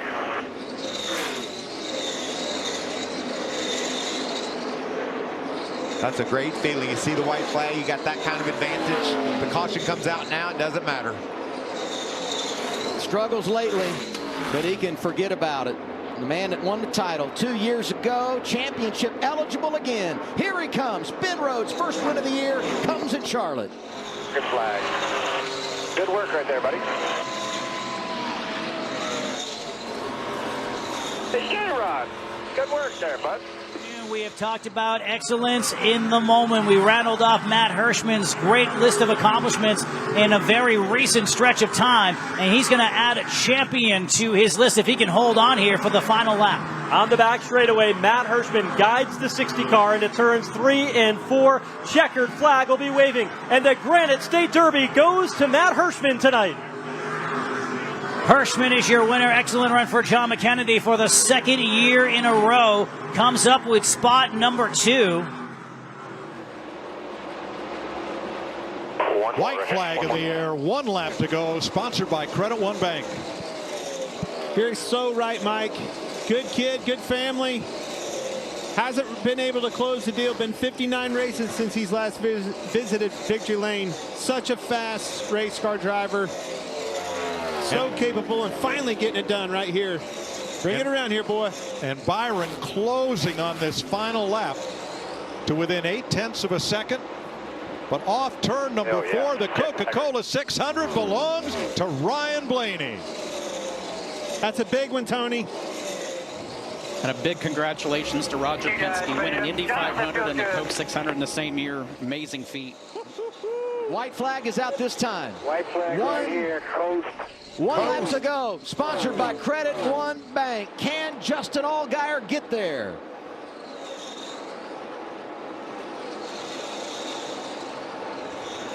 Looking inside. All clear. Coming checker. Well, he's got an 8-second lead on John Hunter right now. He can coast from right here. I just don't know if he can coast and still beat him. Junior Motorsports has not won this season. What a job saving fuel for Justin Allgaier. His 1st win at Charlotte is his 1st win of the year. Here's Allgaier getting it done. That's what I'm talking about! Joe Contreras puts the green flag back up, and let's see what Landon Lewis can do on this restart. Ooh, he's going to jump out to the lead. Cole Custer got a little nudge from Sean Higurani. He's going to give up the lead. Lewis drives it hard down into turn 4.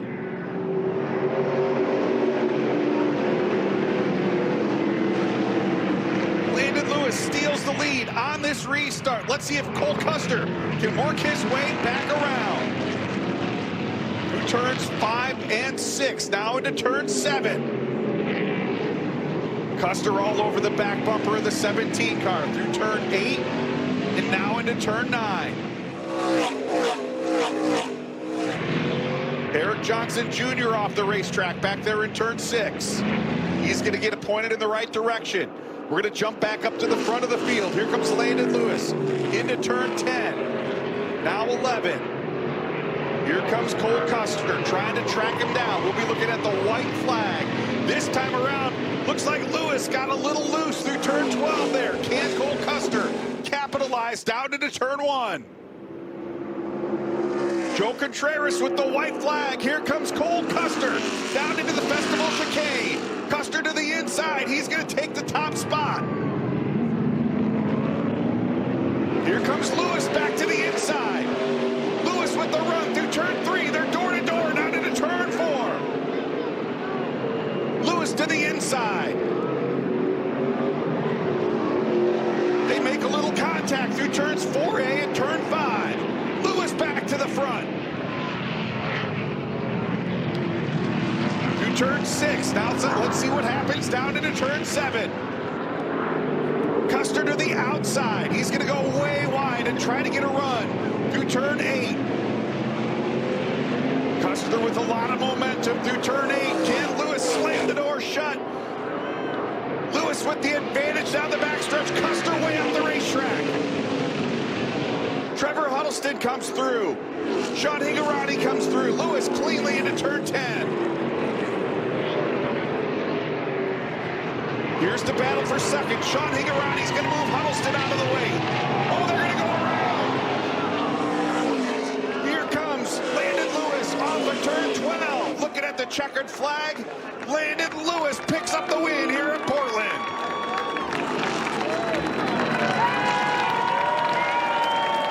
Cole Custer going to cross the finish line in second. Dale Quarterly coming home in third. 11 cautions for 61 laps today. These boys are ready. It's been 91 plus all race long. Who will prevail? Grant Enfinger, Christian Eckes. Green flag in the air. Christian Eckes hasn't led a lap yet today. He wants to change that here. See how good a run off the corner Grant gets. A great run off the corner. He has him cleared. Now Grant's just hoping everybody can make it back to this white flag. Look at Friesen down on the bottom of Hocevar there. Battle for third. Friesen's going to grab it. About Purdy in fifth. Jesse Love in sixth. Great stories throughout. White flag is in the air. Next flag will end it, whether it's caution or checkers. Grant Enfinger. Turning point was Kansas about a month ago during this 5-race stretch, and they have been on the gas. Got his first win of the season at Kansas. Momentum is a thing. Today, he's been on it. Has led 64 laps. Christian Eckes doesn't want to den. Tries to push the issue. Grant Enfinger comes out of turn 4. Checkered flag in the air. Grant Enfinger wins it at Gateway. They got to make sure they hit those marks, but it's hard to do when you're feeling the things that they're feeling. Allgaier inside, Creed outside. Overtime presented by Credit One Bank. You see, it looked like the front row got a little stacked up. Kligerman's actually pushing. He's waiting for that Justin start finish down line. and gonna pull out. Oh, can he slow down though? The race lead. Oh no, they're all three gonna go straight. Custer goes through to the lead. Wow. Oh, Justin did a really good job getting through the barrier there. He's still going to be in second place as he blends here. They both did a I tell you what, great job. that's incredible. That's incredible that they were able to make it through there. It was like he and Creed had rehearsed that earlier today. They drive right through. They come off second and fourth, but Cole Custer now is your race leader. Definitely the beneficiary on that deal. Cole Custer with a pretty good lead. I think as good as his car is, that might be all he needed. Yeah, they're going to be frustrated with Parker Kligerman, but you know what? He's going for it right there. Push Justin down. Just not able to get slowed down, and those guys being on the outside. We talked about it. That's why you want to be on the inside, because that's going to be the preferred lane if it slides out. And he got a perfect restart. Justin Allgaier did not get the start that he got the last time. Parker timed it perfect and put himself in that position, so they opened the door up for that. Oh, look at those How guys. impressive is this? Sam Mayer shoving Sheldon Creed wide, racing for third. Yeah, that wreck started about 5 seconds earlier, and it just ended when they got to turn 11, turn 12. The fact that Sheldon Creed is still in 7th after this last lap is unbelievable. He has gone off in about every section you can. White flag is out. This is the final lap. Next flag ends the race. Cole Custer out in front of Justin Allgaier. Think about the day for Cole Custer and the irony of him getting the race lead on a restart where someone had problems making the corner because that's how he lost the lead. Justin is charging, though. It is not over here. It's not over yet, Adam. Allgaier's making a run for him here. And that last turn, you're vulnerable because you're going to have to protect the inside. And you know he's going to shoot it in there. And if you do protect the inside, he can move you. And, you know, Allgaier feels like this is his race. I'll tell you what, it's going to be close. If he can get a good exit right here down into turn 10. I don't know that he got enough. No, I don't know that you can make that a shot here. Prior to last week, neither of these veteran drivers had won this season. We felt like they were contenders. Oh, he's trying. In there, though. He's trying. Allgaier wins it. Oh, and he go deep into the corner. Custer trying to do it today, but Allgaier is there. Final corner at Portland. Wow. He might get Custer out in front of Allgaier. Back to the start-finish line. What a finish. Cole Custer, first win of the year, comes in Portland, Oregon. What a battle. Oh, Allgaier's going to be so frustrated. Had such a good car at the end. But he did a good job racing Cole clean. Cole didn't move him out of the way. He was just the benefactor of what happened in turn 1. All right, overtime sponsored by Credit One Bank. Green, white checker. We hope.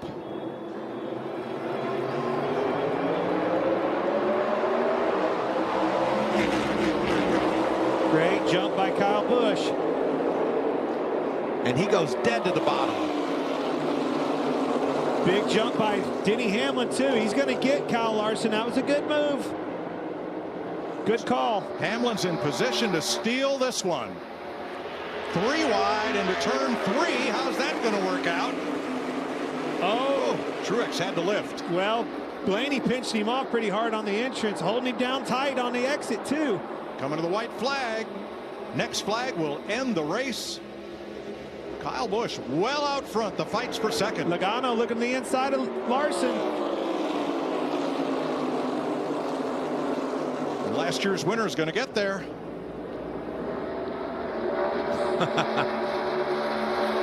Samantha, it's official, so all he's got to do is bring it around here. Battle right there for third. Logano inside Larson, but off turn 4. Kyle Busch will get his 63rd career victory in the NASCAR Cup Series. How about little Brexton in there? How about that home game for the crew chief? That Randall Burnett's a good man. Smart. I like hanging out with him at Millbridge. This is a good team. Lethal combination between him and that driver behind the wheel, Kyle Busch. He has not put a wheel wrong all day long. Ryan Preece through turn 11, looking at the white flag from Joe Contreras. Final time around. 1.99 miles, 12 turns. Up the hill through turn 2. Down the hill to turn 3, up the hill to turn 3A. Back down the hill to turn 4. No pressure at all from behind. 8.6 seconds. Last time around, the advantage between Ryan Preece and Sammy Smith. Cleanly down into turn 7.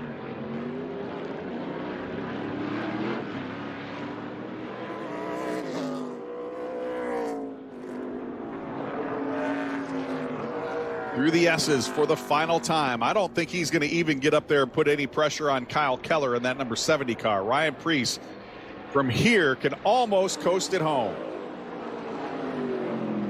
Through turn 10 for the final time.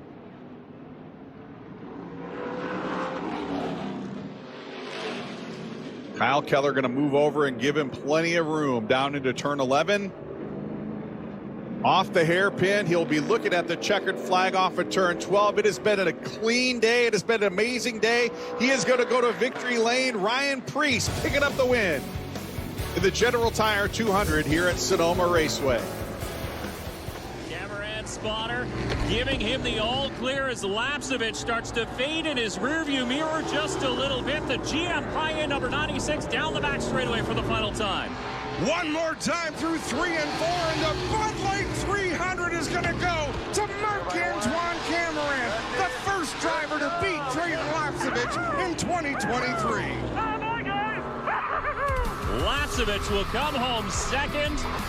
Raphael Lessard, Kevin Lacroix, and LP Dumoulet round out the top 5. What a finish for the driver of the 96. White flag is out. Matt Hirschman, final time around. He won the Mayhew Tools pole. He leads the Mayhew Tools car up to Kobe. Final circuit. Hirschman, in a dominating performance, has led the entire way, wins back-to-back races, and captures the checkered flag at Seacon. And it'll be Doug Kobe who finishes in the runner-up spot. Ronnie Silkel's on for third. Unofficially, Justin Bonsignor to round out the top 4.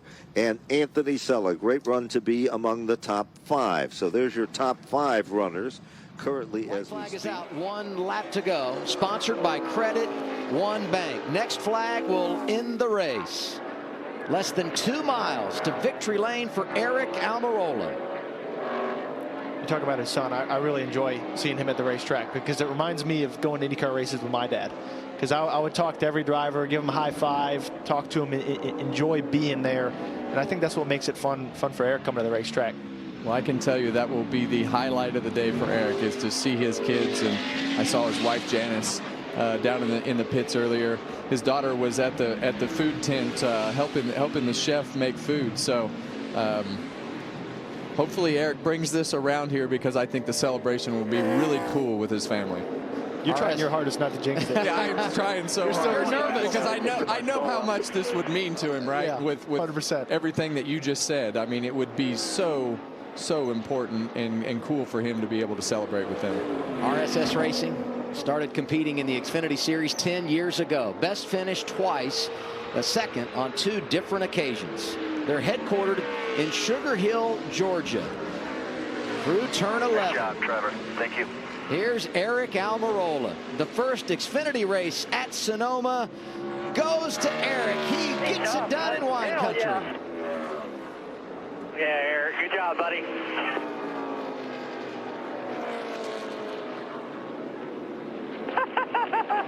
Oh, man.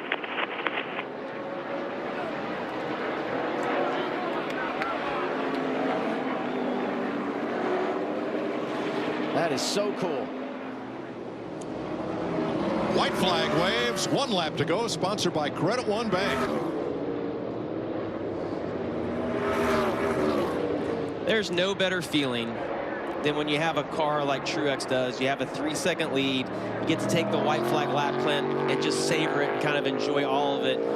Don't have to run at 100%. He'll hear these words. Just bring it home. That's a good phrase. And nobody's done it better than him. Man, I'm telling you. Again, I joke, but it's honest. Like, he's a boring winner, man. He dominates. When he decides to go out there and lead these races, he takes care of business.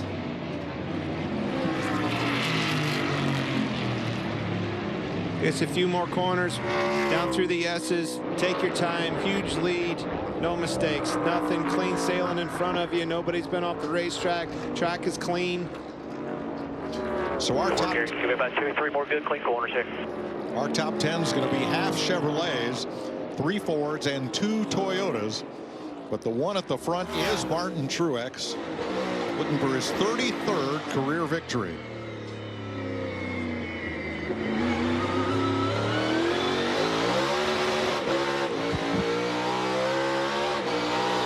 Through turn 12, and Martin masters Sonoma. Martin Truex for Joe Gibbs Racing and Toyota gets his 2nd win of the season. Oh, yeah, brother. Oh, yeah. I told you I was lining up. I felt bad for him.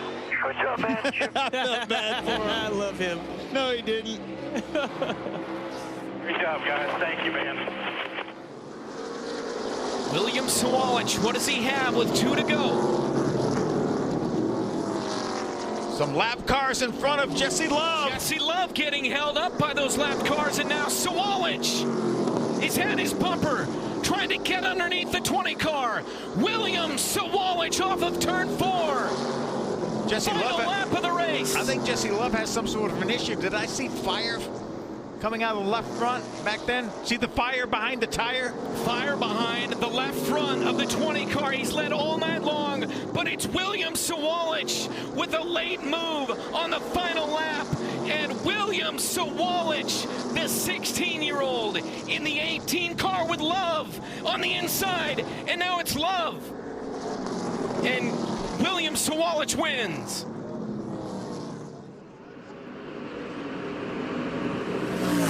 Sanchez driving for all he's worth right now. He knows he has a tire advantage. White flag is out. 1 lap to go for Carson Hocevar. Next flag ends the race at Nashville. Zane Smith is there. Oh, Zane with a little bit of a push there on the exit, losing a little momentum. So much momentum lately for Carson Hocevar. Delivering at every level. His confidence is up. Sanchez trying to get second from Zane Smith, and that's happening behind Carson Hocevar, who wins at Nashville.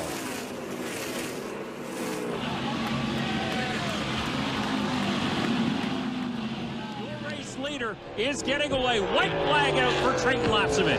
1 more lap to go. Cameron working the back bumper of Alex LeBay for second. Trayton Lapcevich all alone out front. He will work his way through 3 and 4 for the final time. Win number 3 will go to Trayton Lapcevich. Our eyes on second place. Too close to call between LeBay and Cameron for second. Gannett and Lacroix round out the top 5. Great job, guys. You guys won this race. Holy, great adjustment. Thank you, guys.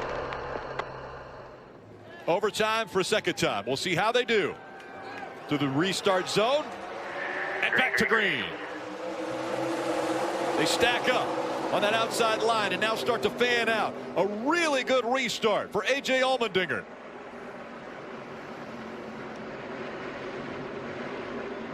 Herbst falling back, but look at Allmendinger pulling away from the field.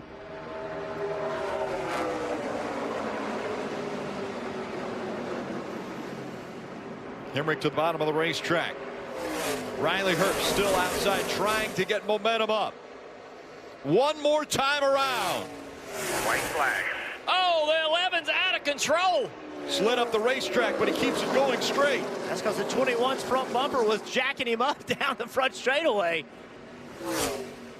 Side by side for second. But it's Allmendinger who has dominated here late. Herbst into second, but Allmendinger out of turn 4, grabbing his 17th career win. A.J. Allmendinger wins at Nashville. Wrecking down the front straightaway to the start-finish line. Big crash.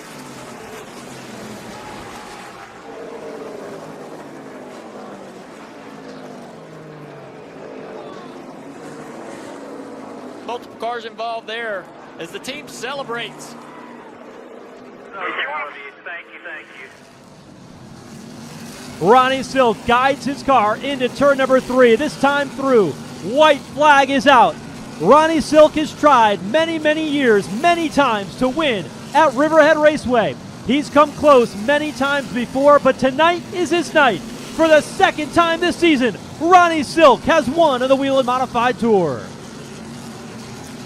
Across the line, Justin Bonsignor holds on for second. Doug Kobe, Kyle Bonsignor, Jack Hamley Jr. with a great run. Rounding out the top 5. White flag, final lap of the race. Jesse Love in the 20.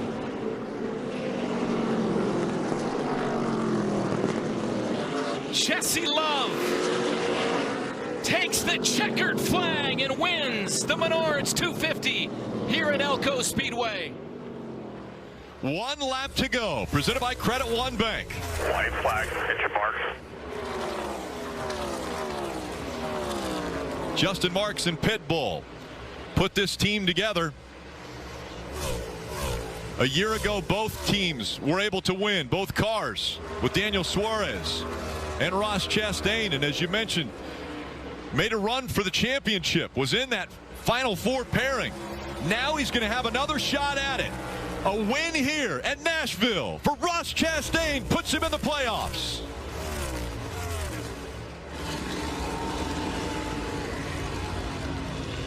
Yeah! Oh, caution. We have a caution on the racetrack. And NASCAR is telling us that that caution is for lightning. And so that will be a 30-minute delay.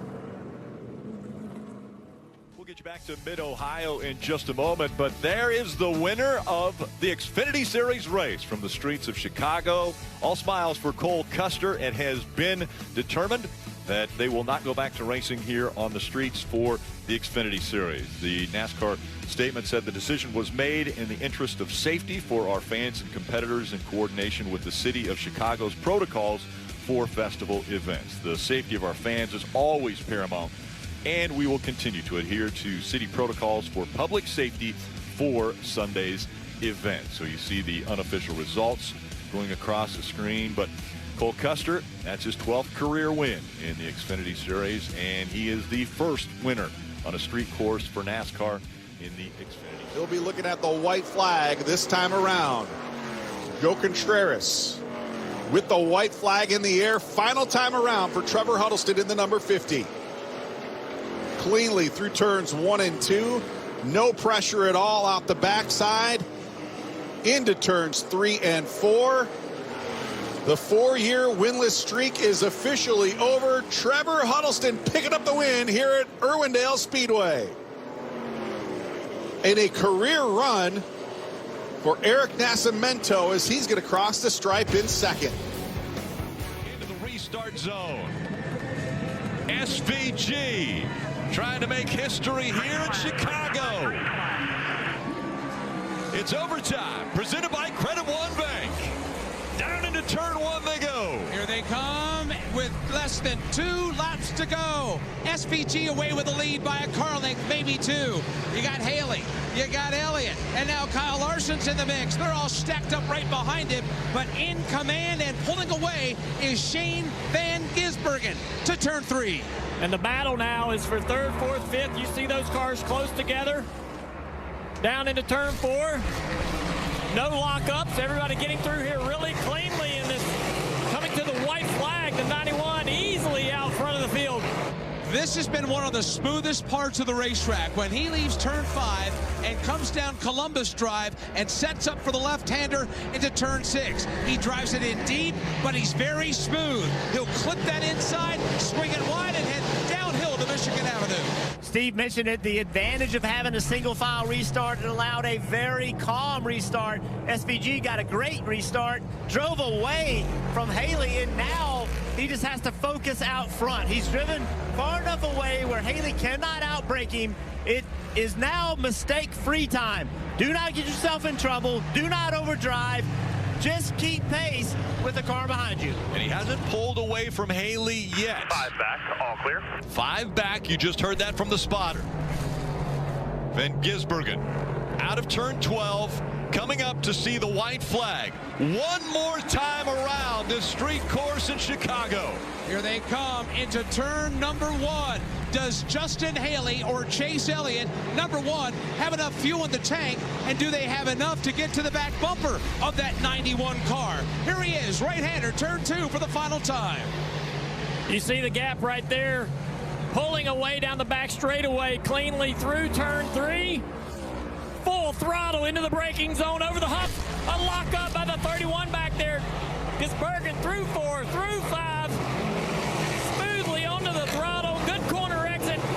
Headed back to you. He will swing wide out of 5. He'll set up and go right to the middle of the racetrack and go driver's right now. Hard braking, downshifting. He's going to drive it in way deep, and he'll pull away from Haley even more. He'll leave turn 6 downhill to Michigan Avenue for the final time this evening in Chicago. Trackhouse racing drivers have been part of huge and great memories from Chastain to Martinsville to this. It's not over yet, but it's really close. The 75th anniversary of NASCAR, and it has been 60 years since a driver has won in their series debut. Well, through turn 11, Shane Van Gisbergen has been perfect. He has navigated the streets of Chicago to perfection. The final time onto the front stretch. He comes to the checkered flag. He's won the very first street race in NASCAR. Thank you, guys.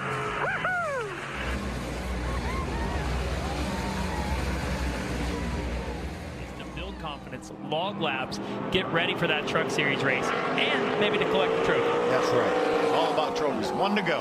White flag is in the air. Can Tyler Ankrum hang on for one more lap? Dean Thompson about 3 seconds behind William Sawalich and Jack Wood in the top 4. Jack has a nice run going off of turn 1. Going to try to make his way to the inside of Sawalich. Sawalich gives him room. It's a heck of a battle there. It is. I know it's last lap. Most of these drivers don't have to worry about the big picture, the points picture. It's all about trying to take home that trophy. Jack's trying to get his best career ARCA finish here.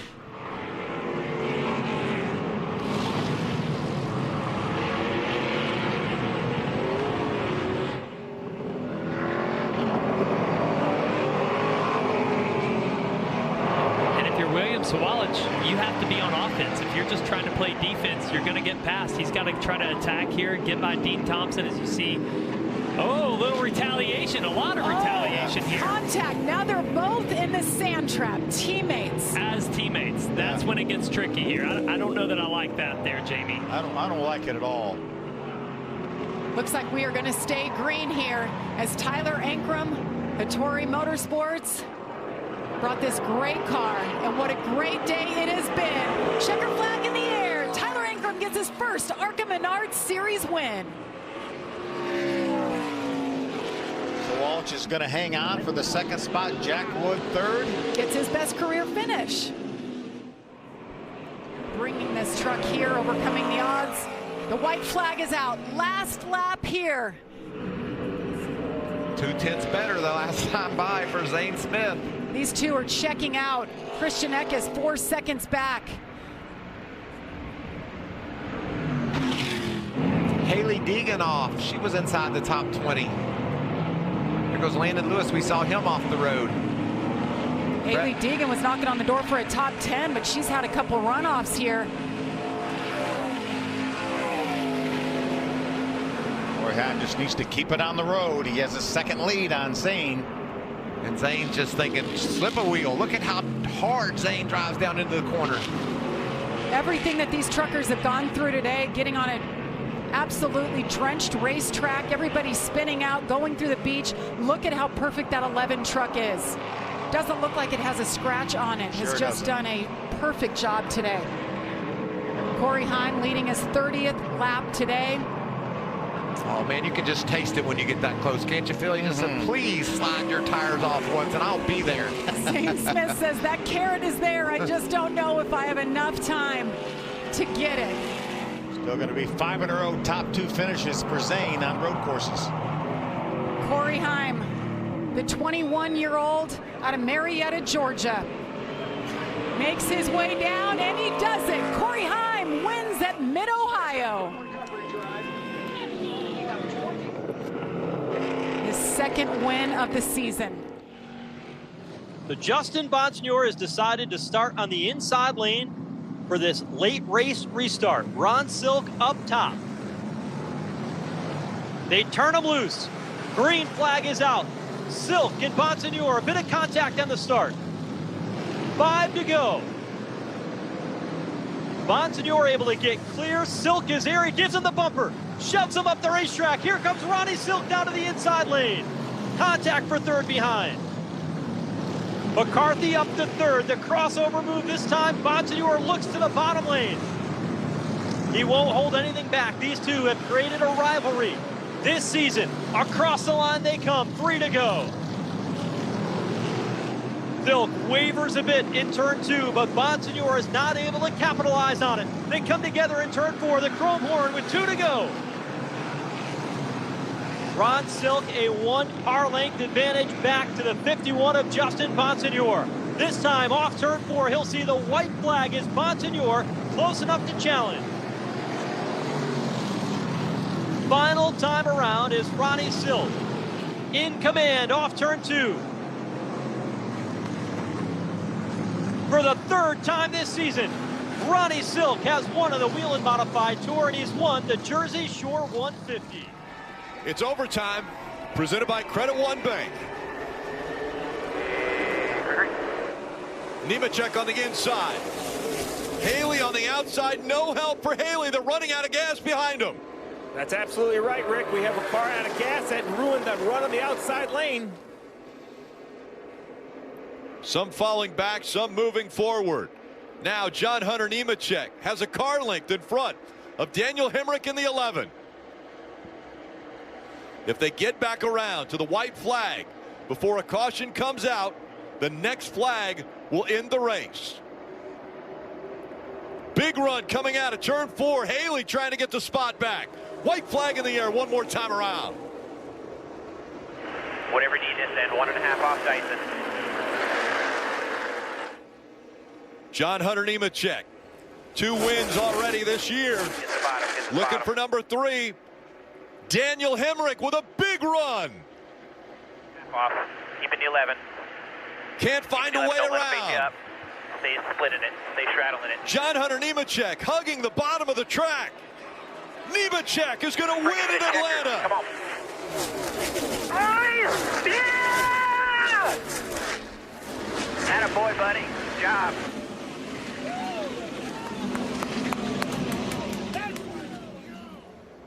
And he's running on fumes now. That's the driver of the 34. Oh, we got a spin. They're spinning back in 5th and 6th. Ryan Preece is around. Wallace also caught up in this. All right. Caution has come out.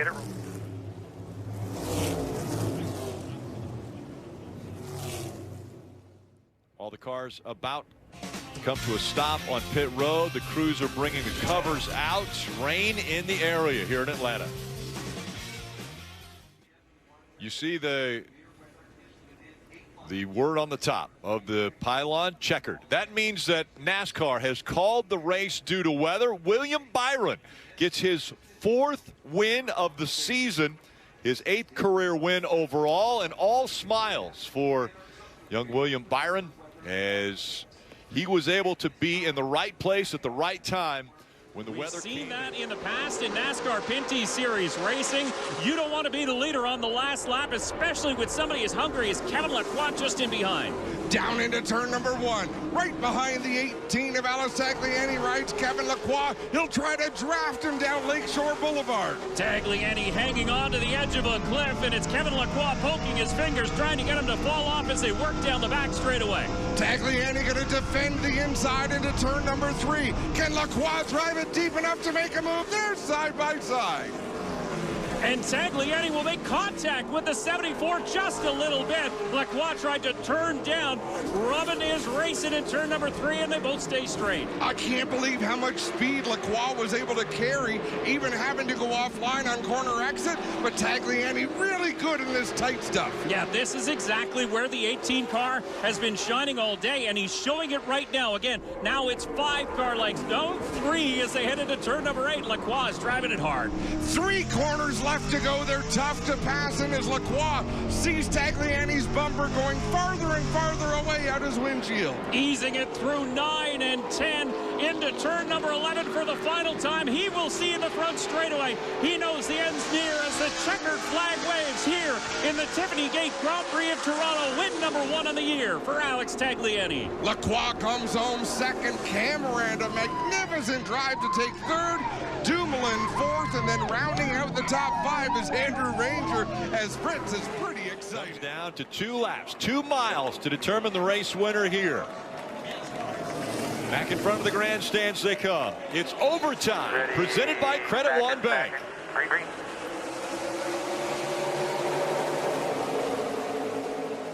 The outside line is working. Up the racetrack comes the 0-0. Sheldon Creed in the 2 trying to take advantage. A great restart for Nemechek. He pulls away. He's got over a car length between himself and Chandler Smith. Coming back to the white flag. One more time around. And around goes the two. They're wrecking behind you. Stay green. The caution comes out. That will end the race. We took the white. That'll be bring it back around for the checker. Cole Custer was on the outside of the two of Creed. Heck yeah!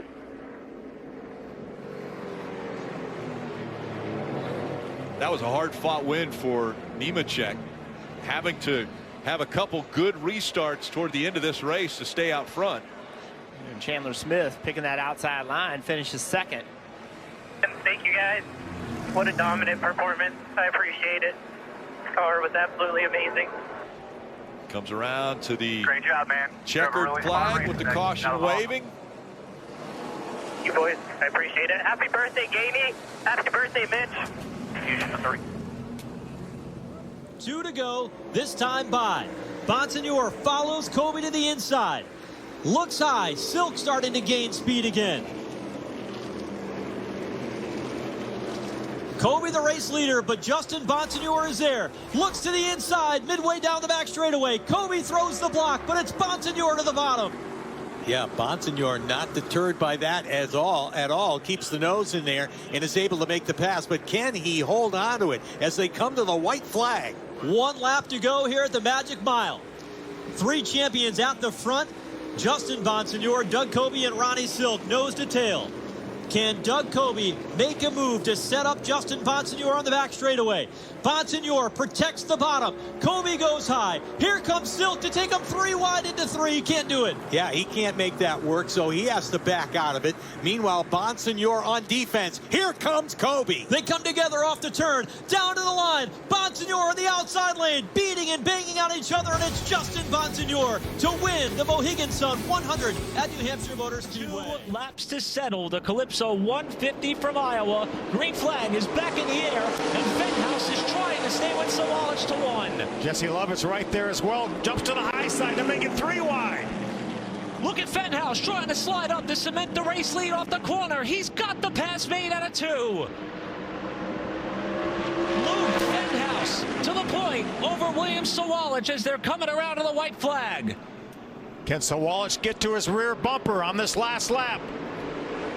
Final lap from Iowa. Sawalich about 2 car lengths behind Fenhouse with 1 lap to go. LeVar Scott on the bottom of Jesse Love in the battle for 3rd. Sawalich with 1 more chance. Final corner. And he's not going to be able to get there. Luke Fenhouse with a spectacular move on the final restart. Grabs his first ARCA Menards Series win at Iowa. And a little redemption maybe for Luke Fenhouse from earlier this week at Slinger. And how similar was that finish to what we saw in the highlight package from the Nashville Fairgrounds? That's how Fenhouse got his first E-Series win, and now he's got a win in the ARCA Menards Series. And as you mentioned, Phil, this has to feel sweet after the defeat on the biggest short track race in his region just this past Tuesday. Just 1 lap to go. Presented by Credit One Bank. The 43-year-old a year ago, the question was out there if he was going to retire or if he was going to continue on. Fighting for another championship, but this time it will be the first time that Martin Truex Jr. in his career has won at New Hampshire. The 22 has closed the gap, but not enough. Martin Truex Jr. is going to win at the Magic Mile.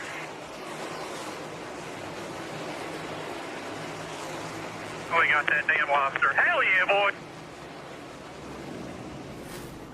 Jesse Love making it look easy. Connor Mosack about 2 seconds behind as you see white flag in the air. Final lap here at Pocono Raceway for the ARCA Menards Series. See 1 lap car in front of Jesse. He has enough of a cushion now. He can just take his time getting around that lap car. Andres Perez, I'm just really impressed with the speed that young man has had today. just top 10 after top 5 after top 5, and they had their issue. What a great comeback. Was wrecked, No and doubt. they were able to repair it. You see the Barabon blowing in the wind there, but he was able to drive all the way up to third to just salvage a great points day for him. I know he's probably frustrated with a third, which is a good place to be as a race car driver if you can still finish in the top 5. Consider that a bad day, but he was the only one I thought that had a shot at this 20 car. Well, for the 7th time in his career, Jesse Love wins in the ARCA Menards Series. Another spectacular day. There it is. Happy anniversary, Big Bill. He gets it. Saying good job on the radio. Jesse Love leads 40 laps today. 1 lap to go at Pocono. Next flag ends the race. Corey Heim in front of Kyle Busch and the rookie Taylor Gray. Taylor Gray's coming.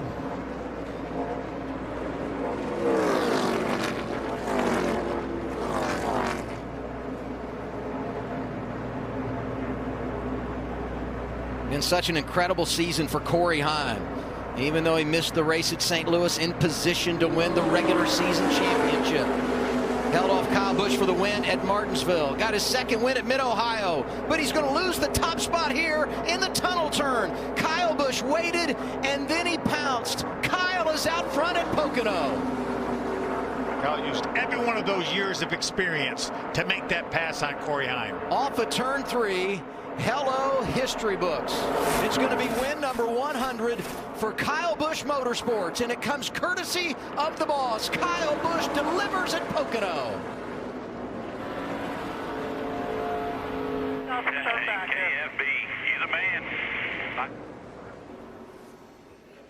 And now out of turn number 3, it's overtime, presented by Credit One Bank. 2 laps remaining. Big push from Austin Hill on Josh Berry.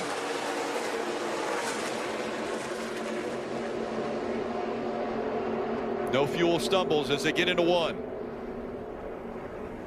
Josh Berry way too high. Here comes the 21. Austin Hill makes the pass. Sam Mayer also taking 2nd away. Yates going to fight back on the outside here. Will that mistake be too costly for Josh Berry to make up?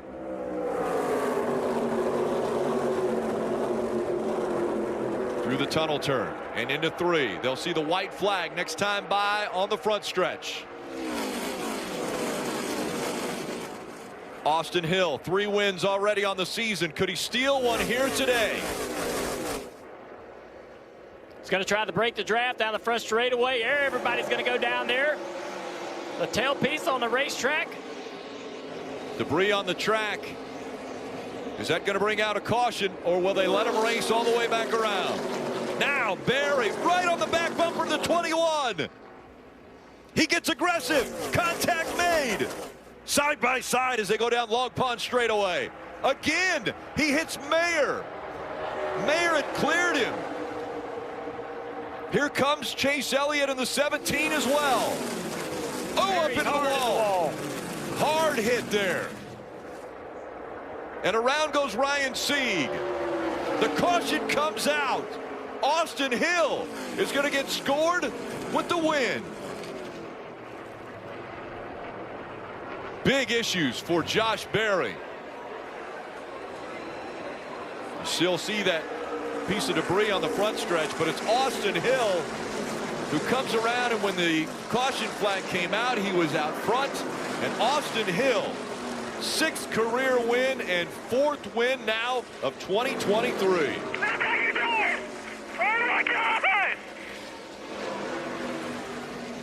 See DJ Kennington, the Castrol Edge Dodge, just ahead as Larry Jackson moved up, let this battle slide underneath. It's a battle for 2nd spot. There is your race leader. Coming off of turn number 4, the white flag will fly. One more time around for Marc-Antoine Cameron. He is led from the drop of the green flag in the GM Paille 96. What a battle for 2nd. Lapsevich moves to the inside of the 47, off of 4 though. The win goes to the 96. 96, so Marc-Antoine Cameron for second. The battle rages on off of turn number 4. Trayton Lapsevich gets the best of LP Dumoulin on the final lap to take second. What a show through the field here in Edmonton, but no one could challenge the number 96. Such a dominating effort for Marc-Antoine Cameron. Todd is standing by with his crew chief. Truex not able to close the gap. Oh, there's a spin. The 41 of Priest is around. No caution slight yet. contact. No, he's not going to make contact with the inside wall, and no caution has come out. Reddick to the inside for second. It's 1 lap to go. Presented by Credit One Bank. Drag race down the front straightaway for second place between Reddick and Truex. The 41 still sitting there, not refired. Now he gets going. Trying to get going. You see the flames coming out of the exhaust of the 41. He can't get it refired. They need to throw a caution right here. The caution does come out. That will put Denny Hamlin in victory lane. Win number 60. And the crowd not happy. Yeah, that's the right thing to do. That is 100% the right thing to do. You cannot let those cars go by him sitting in the racetrack like that. You just don't have a choice. We all hate it, but there's no choice right there. I don't believe that's what they're booing. Way to go, guys. I don't think that's what they're booing, buddy. Well, I hope not. No. I mean, that was the right call. The car can't be sitting there. Somebody gets turned around, coming out of that tunnel turn. You can hear the fans frustrated. Win 50 comes at the boos of Pocono fans. The crowd maybe not so happy at how Denny Hamlin ended up winning this race. Well, we're going when he gets out of that car. We're going to know. Yeah. 50 wins for Denny Hamlin. 600 wins for Toyota. Ken Catu, the spotter for Trayton Lapsevich, longtime spotter for Scott Steckley, calmly guides him around the racetrack. 1 to go. White flag, and he tells him clear high. Trayton has the whole track to work with. Most importantly, clear back. He has no pressure from behind. Lapsevich through 3 and 4 for the final time. Checkered flag in the air for the Leland 125 race number 1. It goes to Trayton Lapsevich. Nice drive. Donald Teague with a solid second place run, and Marc-Antoine Cameron rounds out the podium. Tagliani, Gannett round out the top 5. He's got a clear track in front. He's got clear track behind, and now he's got a clear view of the white flag. 1 to go for Trayton Lapsevich. Coming back to the checker. Down into 1 and 2. He does not have to make any moves. He can sit right where he is to close this one out. Through 3 and 4 for the final time. We're back by 7 to 24. No pressure back at all. Take it. You're absolutely right. Trayton Lapsevich with the sweep in Saskatoon. The battle for second coming off of 4. It's going to be Alex Tagliani holding off LP Dumoulin. Watson and Cameron round out the top 5. Todd is with the crew chief of the 20. Here we go. Overtime again at Road America. Allgaier in the gas. Chased by Karam and Mayer. Parker Kligerman trying to get traction on the other side. Karam takes a peek. Allgaier stays on track. Blocks. Oh, it looks slick down here. They all make it through, and Allgaier now lengthening his lead over Karam, but Karam with another look. And Sam Mayer's car looks strong, 3rd in line. Can that young Wisconsin native make a move here late in the race? Heavy braking zone into turn 5. Sam all day long has been very aggressive on the braking zone right here on the inside. Allgaier manages. Here comes Karam. He's still got brakes. So does Mayer. Neither one can make a move on Allgaier. Is that Austin Hill going for 4th around Parker Kligerman? It is. Wow. And Kligerman holds him off. Oh, little slip there by Justin Allgaier. Opened the door. Sage Karam to the inside, entering the carousel. Rarely making a pass there. Sage Karam now takes the lead, but Sam Mayer gets him back. This is all going down into turn 8. Now they enter the carousel. Oh, and Mayer gets wide. Justin Allgaier spins. Karam has the lead. Everybody's missed the corners. The last 2 corners, the 3 guys in the front position all had a chance to come out with the lead. They all missed the corners. Sage Karam leads Minnesota. But here comes Sam Mayer. Compared to Karam, Mayer is a veteran of the Xfinity Series, and he's never won. He's hungry. Oh, he got through the kink way better. He's got positive momentum. Head into turn 12. It's an opportunity right here. Here comes Mayer. Ducks to the side. Under heavy braking. Can Mayer do anything with Karam? Karam has the better line, but Sam Mayer, good tracks. No, he loses it on the outside. Here comes Parker Kligerman. Kligerman through to second. Karam has the lead. How much does Parker Kligerman have left? And Karam is off. Parker Kligerman now through in the 48. Just one more corner, then coming down the front stretch. But Sam Mayer is right there. Mayer moves him just a little bit. Sam Mayer now up the hill, and Mayer in his home state of Wisconsin will come to the white flag. What an incredible lap. None of those drivers had clean laps. They all missed corners. How can Parker Kligerman fight back? The orange car now to the inside. Austin Hill right behind him. 4 wins all year on the season and not giving up. And Karam now back to 4th. And behind them, Riley Herbst in that 98 car. He is driven up to 5th. Great recovery for the black 98 of Herbst. Sam Mayer trying to drive away. You shared the story. Grew up real close to here, DJ, and now trying to come home first at his home track. Yeah, just 7 miles away, and he has the best car of these as far as speed goes right now. It's just a matter of not making any mistakes from this point forward. Austin Hill now to 3rd. If I'm the spotter on the 98 car, I'm sorry, on the 1 car, Sam Mayer, Brett needs to be saying, man, you're good. You got gap. Do not overdrive the entry. That's where all the mistakes have happened, trying to overdrive corner entry speed. You don't have to do it. Nice clean entry there for Sam Mayer. No threat from Kligerman yet. 3rd place, Austin Hill. He came from nowhere last week at Pocono. Can he do it again this week? But he's got a long way to go. Oh, the tire's just screaming. Tricky part of the track for Mayer. Nice line on the exit. Just a couple of corners remaining. Turn 12 coming up. 14 total.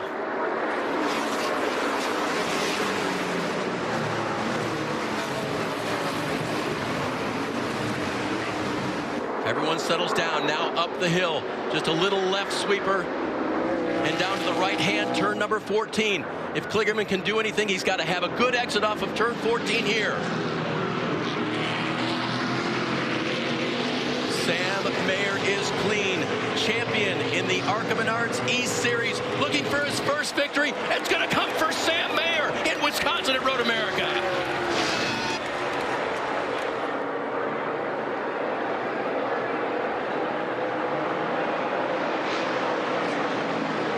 What a drive for Sam Mayer. What a day for Junior Motorsports there in Victory Lane here. And he is the 14th different driver in 14 NASCAR Xfinity Series races here at Road America. This season. 1 lap remaining for Carson Hocevar. Started at the back of the field today. Drove all the way to the front.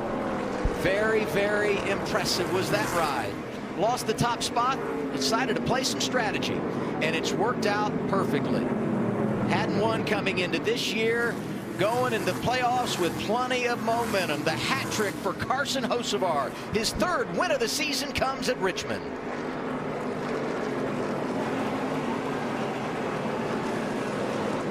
I love you. Thank you. Not all heroes wear capes. Good drivers, amen. I love you. That was a great call. Exactly. I was thinking the same thing by Phil Gould. Ty Majeski ends up 2nd, and Matt Crafton, who came in 9 points above the playoff cut line, delivered big time in the regular season finale. He will continue his perfect record in qualifying for the playoffs and begin a quest for his 4th title in a couple of weeks' time when we open the postseason at IRP. Coming to the white flag, final lap this time around.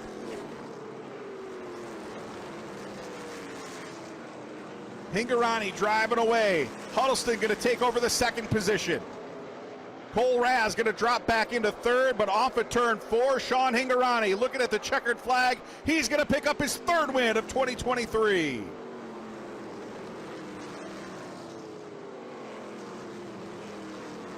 Trevor Huddleston making the pass on the final lap. He'll come home in second.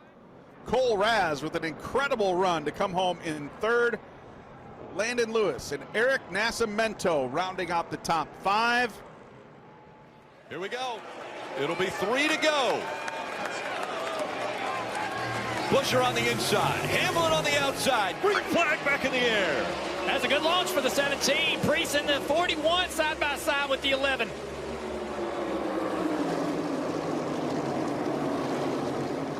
Denny comes on the outside. A big run. Logano as well in the 22. He moves to the outside.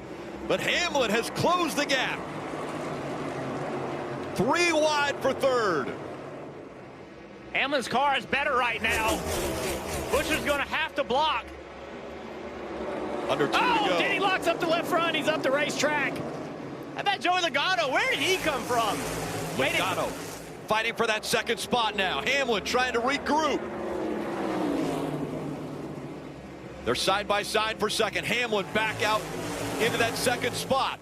1 lap to go, presented by Credit One Bank.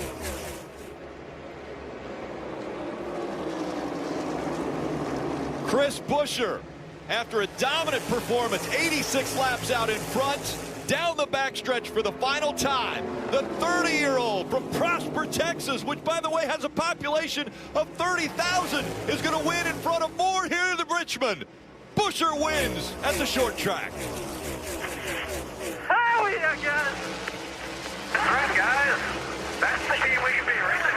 They're wrecking in the back of the field. Cars spinning around backwards on the front straightaway. Cindric's involved. Allmendinger, we see him riding it now. The 77 also has gone around and Ty Dillon. All these cars stayed out, got the wave around on all the tires. And they wrecked for a lap. Yeah, they did. They finally had it. What a great day for Buescher. Roush Fenway, Keselowski racing. These restarts have been incredible. Jesse Love, Gus Dean, Frankie Muniz, and Andy Jankowiak. Another huge restart, maybe a race-winning restart for Jesse Love. Connor Mosack with a big push to Andy J. Trying to get some momentum. Here comes the 18, 3 wide. And he's a little bit loose. He hangs on to it. The final lap from Michigan International Speedway. Can Gus Dean, Andy J, Connor Mosack, can they do anything to stop the 20? Look at Frankie Muniz trying to grab that 4th spot from Andy J. It's been a fairy tale season for the young driver, Jesse Love. Checker flag comes out, Jesse Love wins it.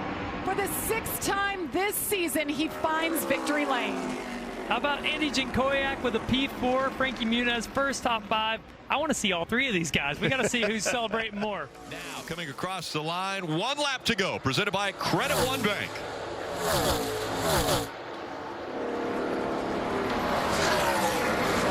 Barry and Jones. Almost a 1.5 seconds back, but Jones still fighting for that spot, trying to get second away as they have just the backstretch to go. The 16 smoking. Looks like he might have got into the wall. Chandler Smith, more issues with that car. John Hunter Nemechek coming into this race. 4 wins already on the 2023 season. Make it 5. He's going to win in Michigan. Thank you for all that you do. Grateful for the opportunity.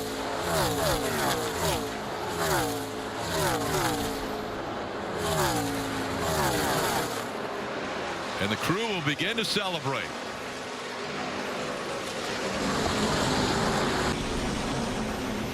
Ben Bayshore was a little bit nervous, it looked like, when Marty was talking to him before the restart. No reason for nerves now.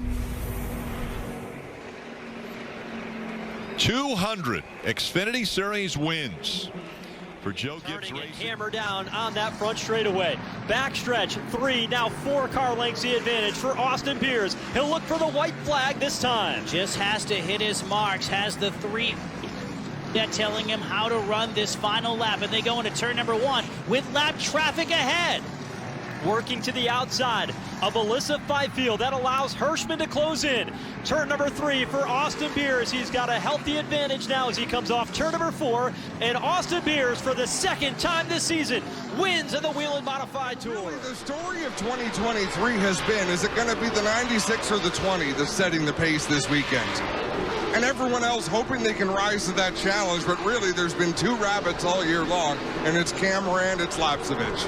Now we had Alex Tagliani win 1 on the streets of Toronto, but you're absolutely right. It has been the other 2 drivers really separating all the rest of the wins over the course of 2023. Lapsevich with 5 already. And now Marc-Antoine Cameron looking for his 3rd. He's going to draft the 87 down into turn number 6, and now he looks in his mirror. He doesn't have to force anything. And do you see what he did there? He actually chose not to be in the draft because, like you say, visibility is so bad. Pull out from behind that car so you see everything that's coming up. Oh, Justin Arsenault gets around. Turn number 6, and that is not a good spot to be facing the wrong way. That's the General Tire turn, and you're right, he is in a bad spot, but the leader has already taken the white flag, and now working his way through turn 10. He's got the 75 just ahead of him, but checkered flag set to wave. The win in Trois-Rivières, Quebec goes to the 96 of Marc-Antoine Cameron.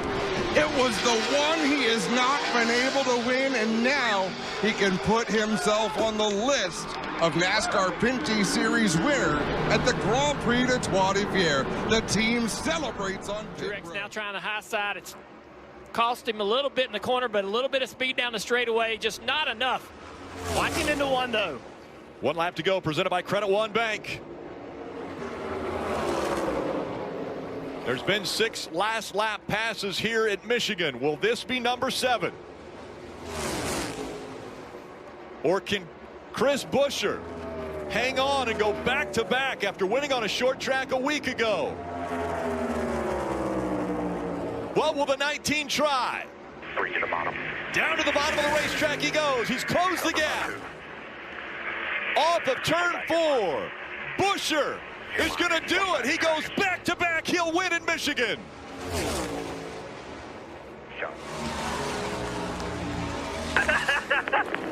Hell yeah, guys. Hell yeah. Oh, my God. I can't believe that. Holy crap. Great job. Great job. As he takes the white flag, have been better than the 20 at times in this race. But when it counts, that guy's going to get it done. Jesse Love is on the same pace as Ty Gibbs in 2021, winning 7 of the first 12 races. What an incredible feat. 6 race wins already. What a night he's had. 152 laps led. Checkered flag in the air. Jesse Love wins at IRP. The 7th time this season. 6 races left to go in the series. There it is, white flag in the air. 1 more lap to go for Ty Majeski. This will feel good. Beautiful Road Ranger Ford off turn 2. You know it's going to mean a lot to Duke and Rhonda Thorson for sponsoring this race. Joe Shear Jr. is crew chief. Hit the nail on the head with this one. Ty Majeski comes out of turn 4, checkered flag. Ty Majeski gets the win at IRP. The playoff opener goes to Ty Majeski in Thorsports. On to the front stretch, and white flag here. 1 lap to go, presented by Credit One Bank for Ty Gibbs. The 20-year-old into turn 1 for the final time. Ty Gibbs has been out front for 27 laps today. 21 times Allmendinger led. Mayer was in front for 5 laps. And a good recovery for Sam Mayer. We heard Allmendinger mention what this race could do for his confidence tomorrow in the Cup car. Well, you wonder what it will do for Ty Gibbs right there just above the bubble, doing a nice job in the Cup car. He's starting 10th tomorrow, and he had very good pace. Actually, I didn't think he qualified as fast as he was in practice. He runs these races in the Xfinity Series to win. and he hasn't been able to do that. He's got a handful of top 5 finishes in the few starts he has this year, so this will be a refreshing trip to victory lane if he's able to pull it off these last few corners. Yeah, this is his 7th race of 2023, and now through the final turns here. 11, 12, 13, and coming up on 14. Almost an 8-second lead over Sam Mayer. It's Ty Gibbs. Gibbs is going to win at Indianapolis Motor Speedway.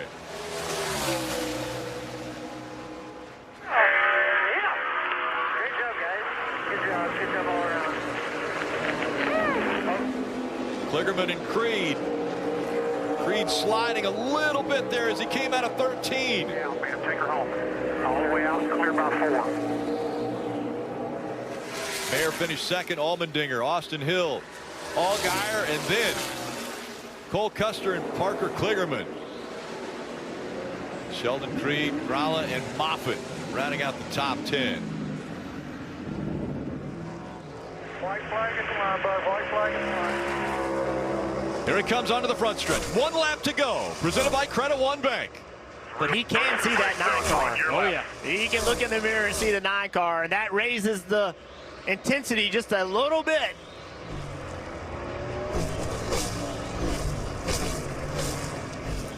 He's gotten super conservative on corner entry, trying not to make a mistake. And Chase the opposite. He's on full aggression. That last lap, almost a second better than McDowell. Yeah, Chase needs this race in the worst kind of way. There's no points avenue for him to make the playoffs. It's a win or nothing. Smooth here, bud. 12 back. In the world of stock car racing, Michael McDowell has won at the biggest track of Daytona, and now in the entire world of racing, the most famous track. He's looking for a win here at Indianapolis. Watch Chase Elliott in this braking zone of turn 11. It's going to be everything he's got.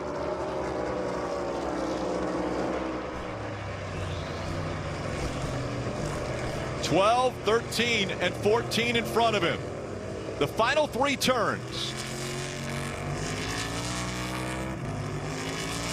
The gap is closed to a second. Through 14 for the final time. Michael McDowell comes onto the front stretch at Indy. The 38-year-old is going to win at Indianapolis. Yes, good work, boys! White flag is out. He's searching around, and now Glenn Stiers is going to go around in corner number 4. We'll see if he'll get that refired before the leaders come around. And he does. Gets the car pointed in the right direction. Now he's got to lift a little bit because of the tire spin. Checkered flag in the air off of turn number 4. Kenny Schrader going to win heat race number 1. Tagliani for 2nd. Stuart Friesen 3rd. 4th will go to Daniel Bois. 5th to Gannett. 6th to Aaron Turkey. Larry Jackson going to come home 2nd. And 8th will be Glenn Stiers. Trevor Monahan getting racy with Andrew Ranger. White flag, 1 more lap to go. Lapsovich out in front. They're side by side for 2nd. Dexter Stacey in the 92 up high. Thomas Neva in the 24 down low. Neva rolls it along the bottom through 1 and 2 as they come door to door off the 2nd corner. It's going to be Stacey edging ahead into 3, but final time through the corners, it's going to be Lapsovich as your winner. Trayton Lapsovich going to take the win. Who's it going to be for 2nd? Thomas Neva asserts himself off of 4. It'll be Dexter Stacey over Andrew Ranger, JP Bergeron. Trevor Monahan, after all that excitement, there was 8 cars in that race. Trevor Monahan passed 12 of them and then finished 6th. Let's see, with 1 lap to go, can Dave Bailey catch the 74 of Kevin Lacroix, or is Brandon Watson going to sneak up and steal the 3rd spot from Bailey? Kennington has seen the white flag. He'll head down the back stretch for the final time. And it's Lacroix holding down 2nd, but Bailey is right there, and Watson on his back bumper. Here goes Bailey to the inside. Can he do it? No, he can't. That car develops a wicked push. Kennington for the win. Lacroix second, Bailey third, Brandon Watson fourth. Fifth will be Cameron sixth. Nice job by Malcolm Strawn. Then it's LP Dumoulin and Wallace Stacy. But Ken Schrader's only got to run a clean lap here. He's seen the white flag. That's got to be a source of comfort. Smooth through turns 1 and 2 like he has been all night. Mr. Smooth down the back straightaway and into 3 and 4 for the final time. The Freshstone Dirt Classic is going to go to the driver from Benton, Missouri. Kenny Schrader gets it done on the dirt.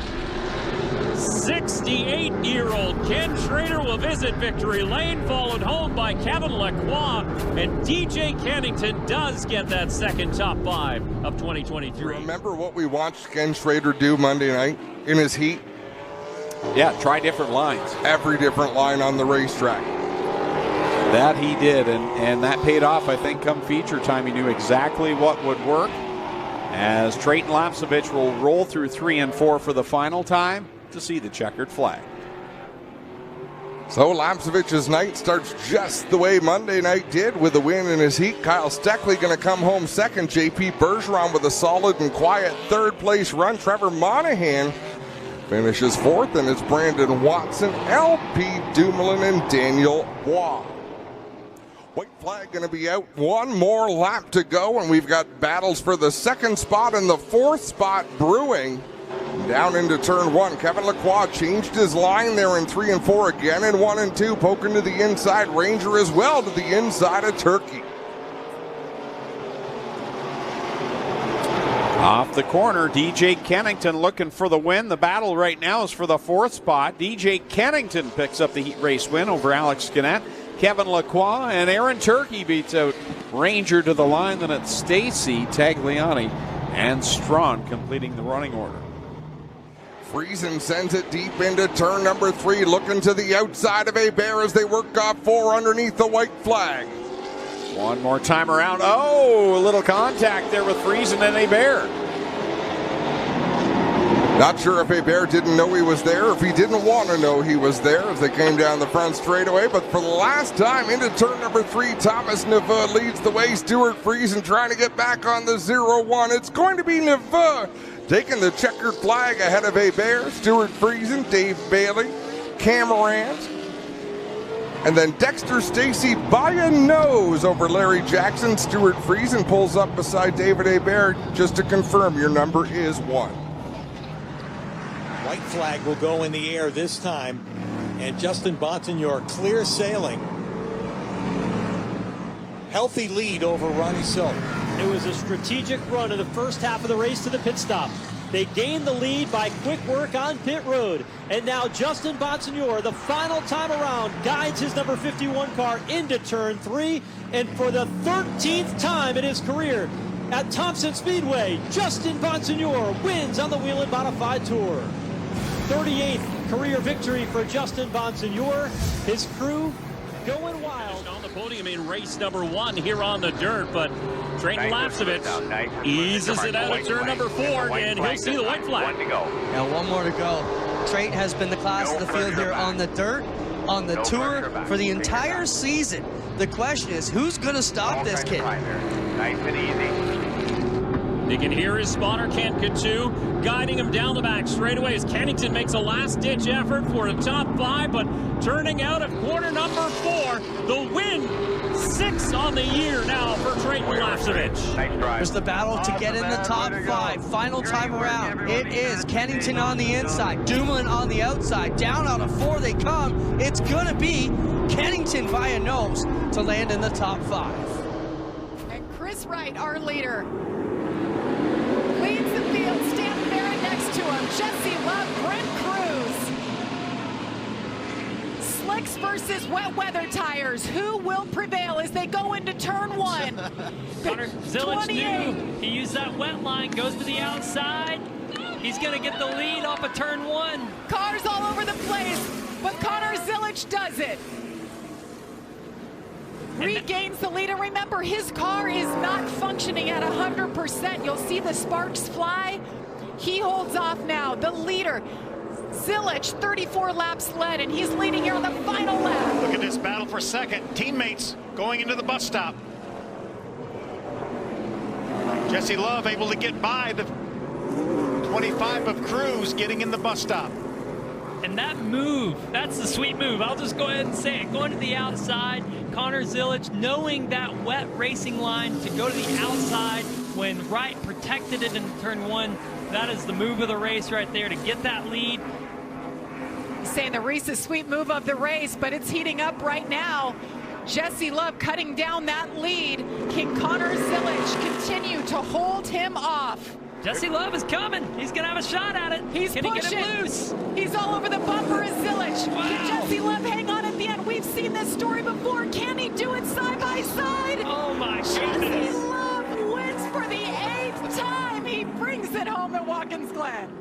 I didn't think there was a shot, Phil. 6 and 7, 10 car links back. Gets it done. How much of this race do you leave? 100 yards, maybe? 100 yards. Unbelievable. Wow. Unbelievable.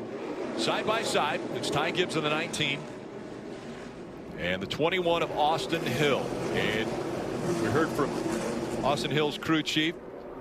Andy Street said he's been getting better and better at the restarts. We're about to find out how good he is. Ty Gibbs back into the gas. Austin Hill on his outside.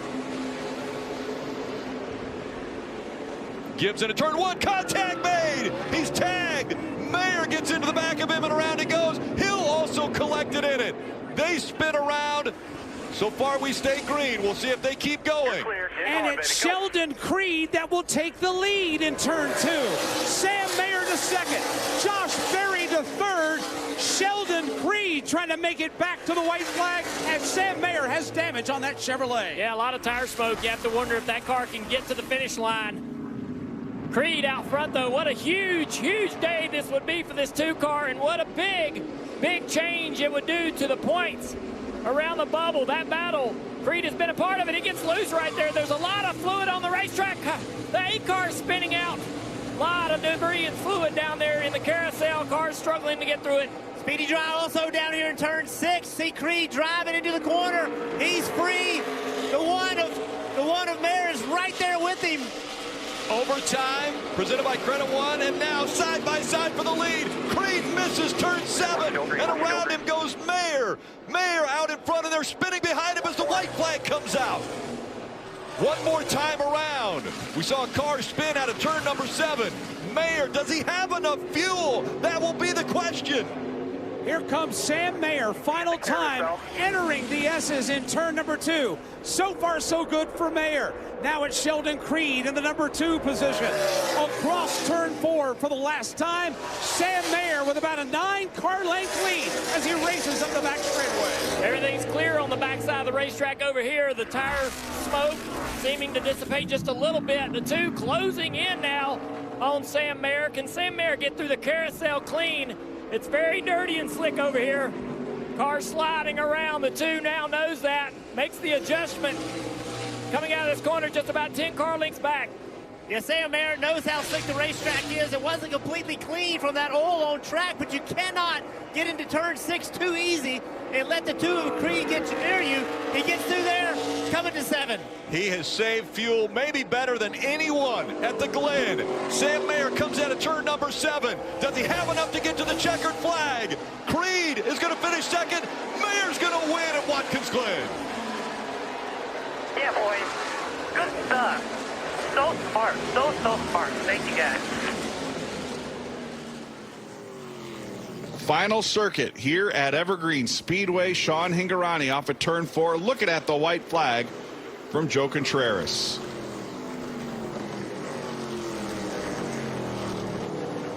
No pressure from behind. He's going to let those lap cars in front of him have all the room they need. Sean Hingorani cleanly down the backstretch and into turns 3 and 4 for the final time.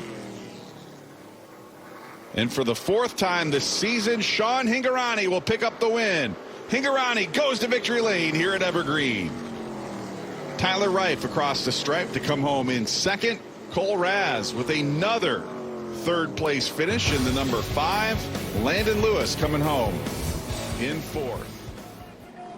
Final lap here at Springfield in the Touchpoint 100. All Brent Cruz with a nearly 21-second lead on Andres Perez. Stay behind these cars. You don't need to pass these cars, Brent. Coming to the checkered flag, the 15-year-old looking for his first ever win in the ARCA Menards Series from Davidson, North Carolina in the 25 car for Billy Venturini. It's Brent Cruz.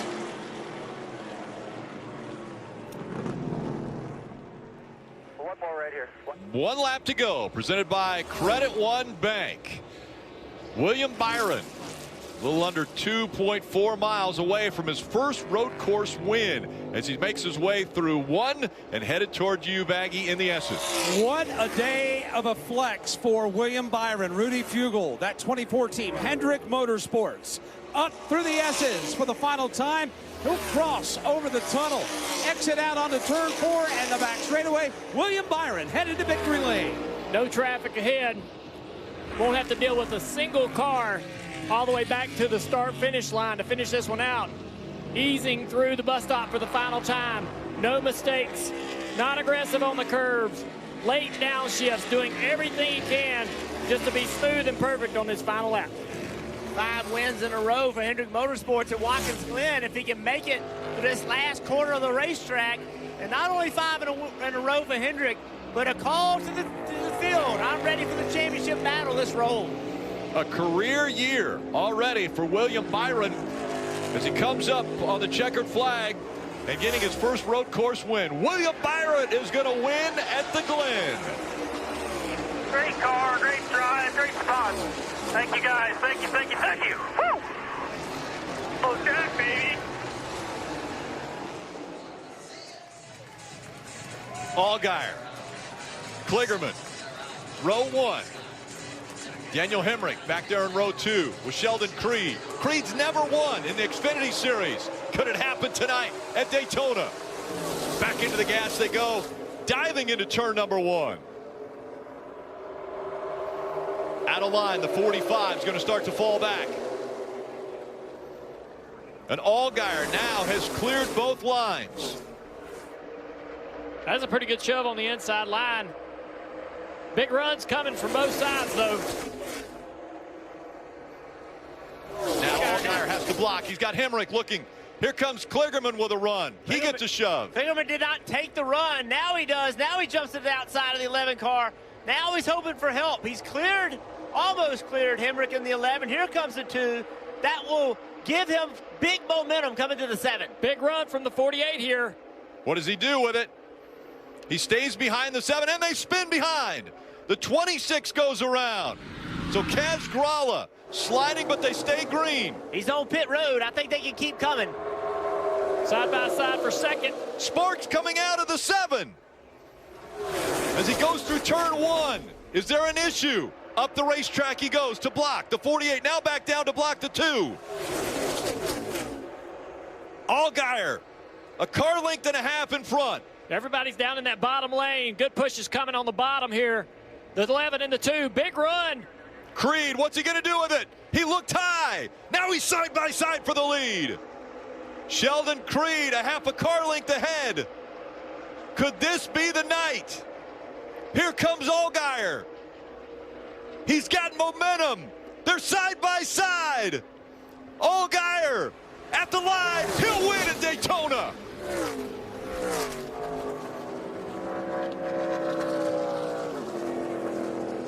Twice he's finished second.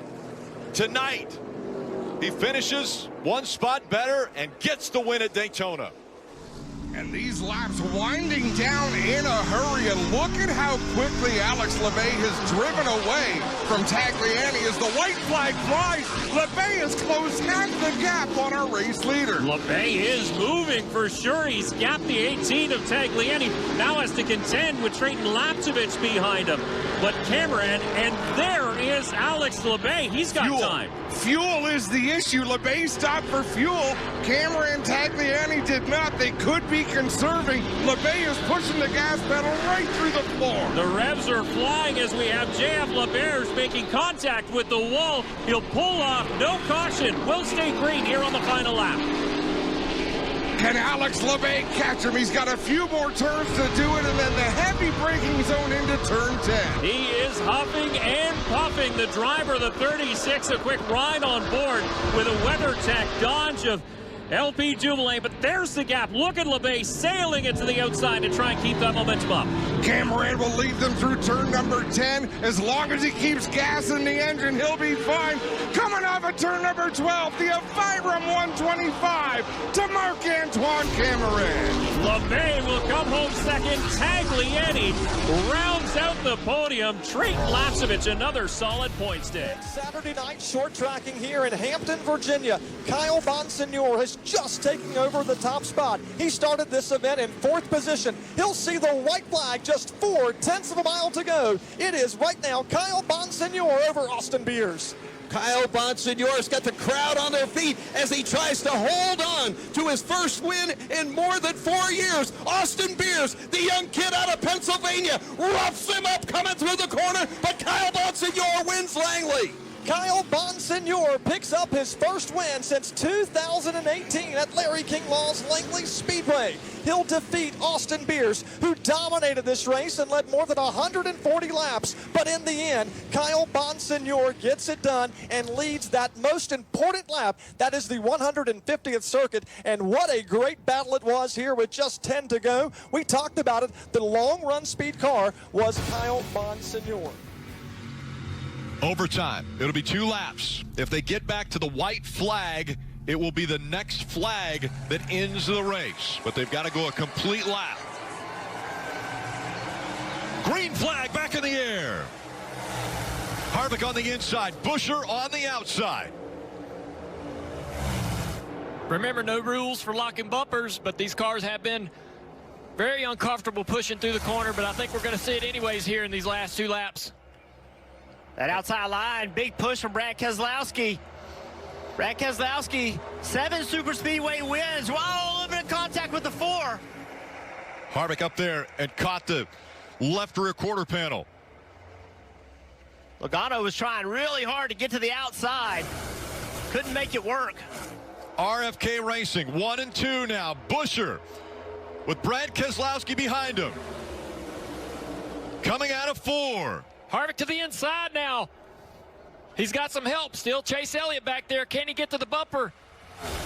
There's the white flag. 1 more to go. Huge push on the outside from the 6. 3 cars in tandem. Now, will the bumper stay locked? The 6 of Brad Keselowski trying to push that 17. Here comes Harvick in the 4. Big push from the 10. He stays committed to the 6 down the back straightaway. Elliott pushing the 4. Buescher and Keselowski. Now, which line will they take through 3 and 4 for the final time? Buescher separates a car length between he and Keselowski. Brad's got no help. I don't think he gets back there to the 17. As they come to the tri-oval, Buescher's going to win at Daytona.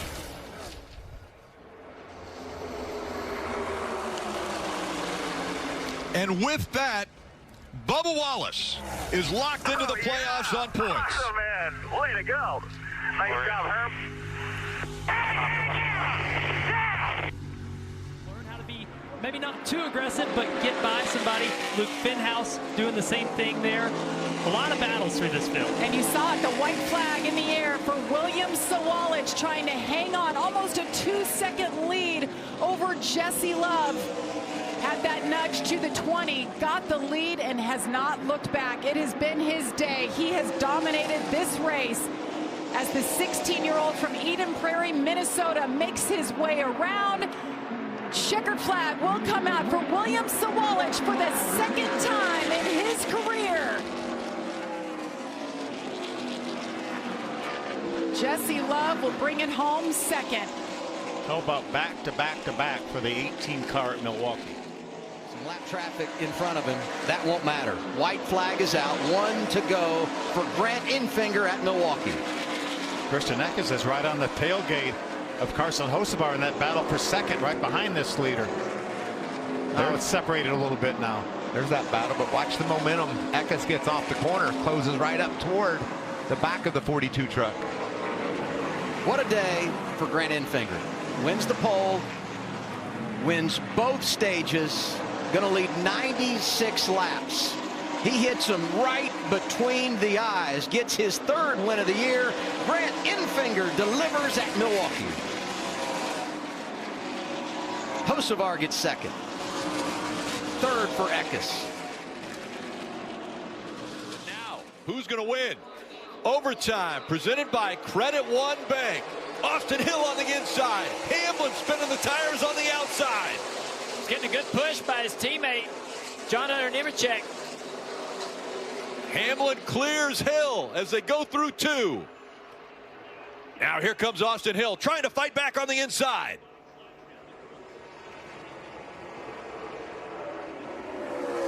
Deep into turn 3.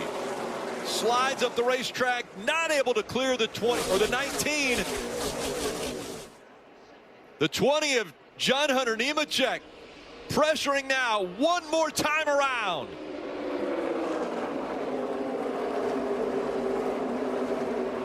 The fight for second is on, but Denny Hamlin trying to check out.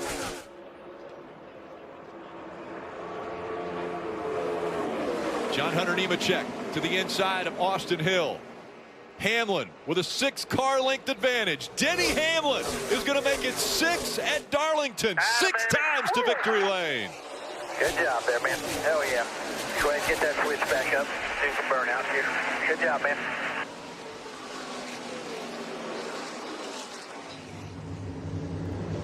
Silk has been outstanding on restarts all evening long. Green flag is out, 2 to go in Oswego as he drives to the inside lane and bypasses Austin Beers. Beers has to fend off the 14 of Bobby Santos, and he does that. Down into turn 3 they go. Austin Beers right on the back bumper. White flag is out. Ronnie Silk leads into turn 1. Beers is there. They make contact in turn 2. Silk holding out of the top spot on the back straightaway. Into turn 3 they go. Beers again to the back bumper.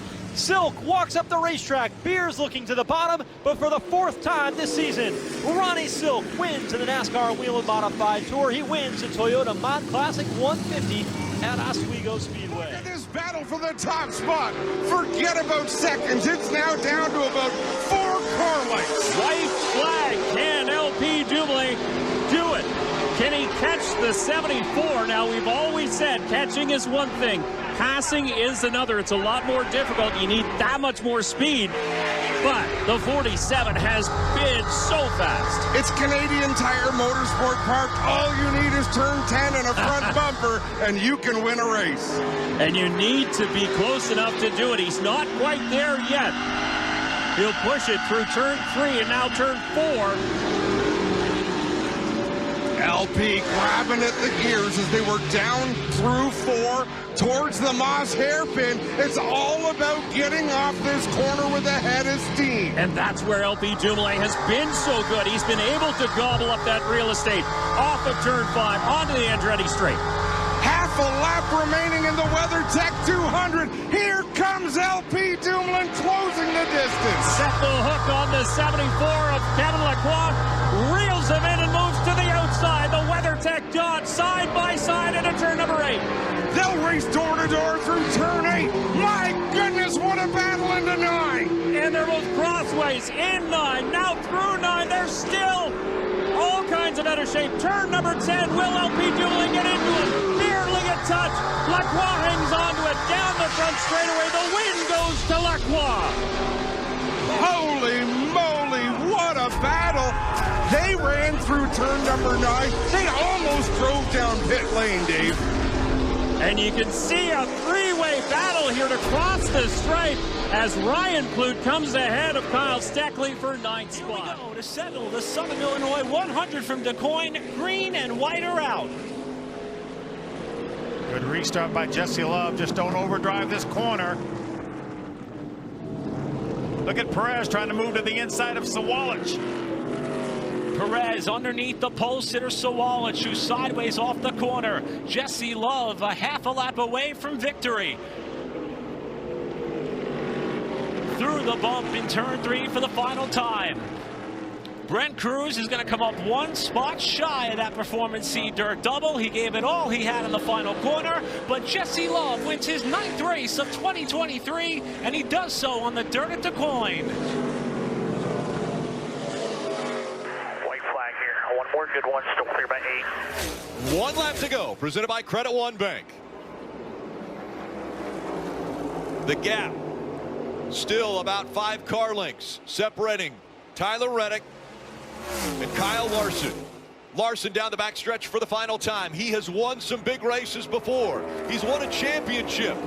He's looking to win his way into the next round of the playoffs, and he's looking to win the Southern 500. Kyle Larson, he's going to do it. Come to the checker. Southern 500, baby. Hell yeah! Hell yeah, guys. Great job today. Proud of all of you. Great, guys. Great job. Thank you, guys. A little bit different rules over here, so he wants to get to that checkered flag. And he did lap her. To see He just lapped her as the white flag comes out. 1 lap to go. A lot of lap cars in the way. Connor Mosack, all he has to do is hang on. He's probably holding his breath. If you told me Connor Mosack was going to win and he was going to lap all the way up to second, I don't know that I would have believed you. I know that I wouldn't have believed you. The 24-year-old from Charlotte, North Carolina, started racing at 17 years old. He's a road course specialist. Oval racing is new to him, and today he is a winner in the ARCA Menards Series at Kansas.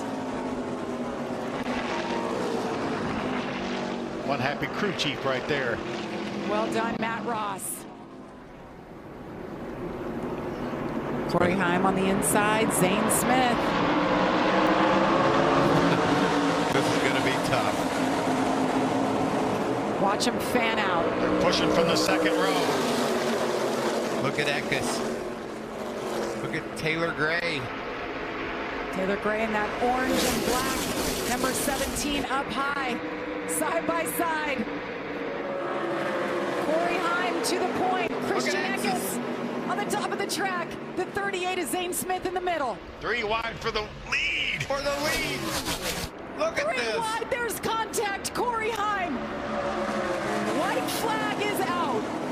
How is this one going to end? Christian Eckes by a nose.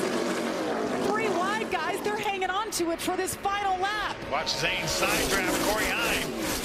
Where will Christian go? Will he down to the bottom? Yes. Is Christian Eckes going to steal this? Christian, Zane Smith sideways, taps the wall. He hangs on to it. They're 3 wide behind him. Christian Eckes steals the win here at Kansas. Oh, me, what a finish. How about Matt DiBenedetto grabbing the 3rd spot? Not going to be enough, but man, he did all he could do. He gave it his all, but Christian Eckes, 3rd win of the season. That was beautiful. 1 lap to go, presented by Credit One Bank. John Hunter Nemechek, 1.5 miles away from his 6th win of the 2023 campaign. John Hunter Nemechek doing all he can and the best that he could. He won stage 1, he won stage 2. But Austin Hill also doing a magnificent job, and Austin Hill, where he's running, is going to end up the regular season champion, but Kansas winner is going to be John Hunter Nemechek. Thank you. Great race, man. Way to go. John Hunter Nemechek gets the win. Brandon Jones, because he wasn't able to win, won't be in the playoffs in 2023. Sheldon Creed finishes 3rd, Kligerman 4th, and by points will be in the playoffs. Austin Hill, regular season champion with his 5th place finish.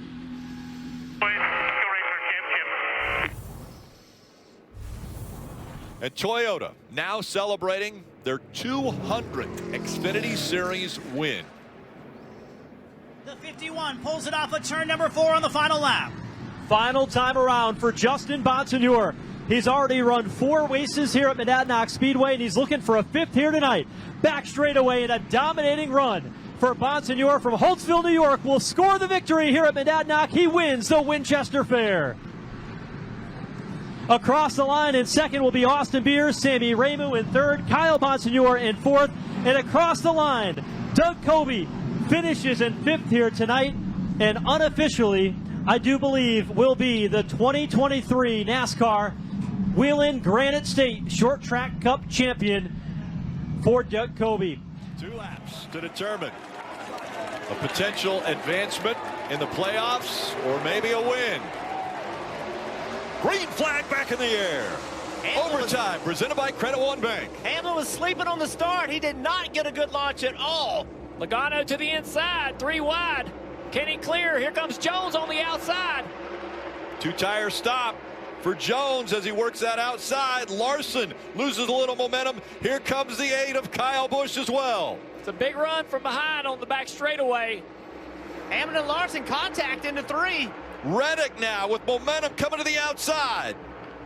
Reddick dives down low, 3 wide. He's going to be clear going into turn 1. One more time around. Reddick out in front now. A big run out of the 11, but the door is closed by Jones. Eric Jones running second, Hamlin is third. Tyler Reddick looking for his 5th career win. Reddick out of 4. He's going to advance to the round of 12. Reddick wins at Kansas. Let's go! Yes! All right! You are awesome, buddy. You are awesome. That is awesome. No problems, right? He cleaned it up and did a great job and gave him a shot to win the race as they come back to the checker. White flag in the air. The 18, William Sawalich. He already locked up the ARCA Menards Series East Championship.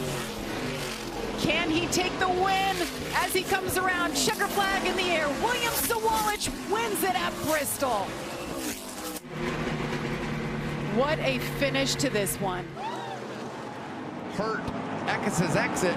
White flag is out. Next flag will end the race. Corey Heim trying to bring it home at Bristol. He won the regular season championship. And he's going to have a chance to win the title at the end of the season as well. Corey Heim, a winner at Bristol, and he's going to the championship 4.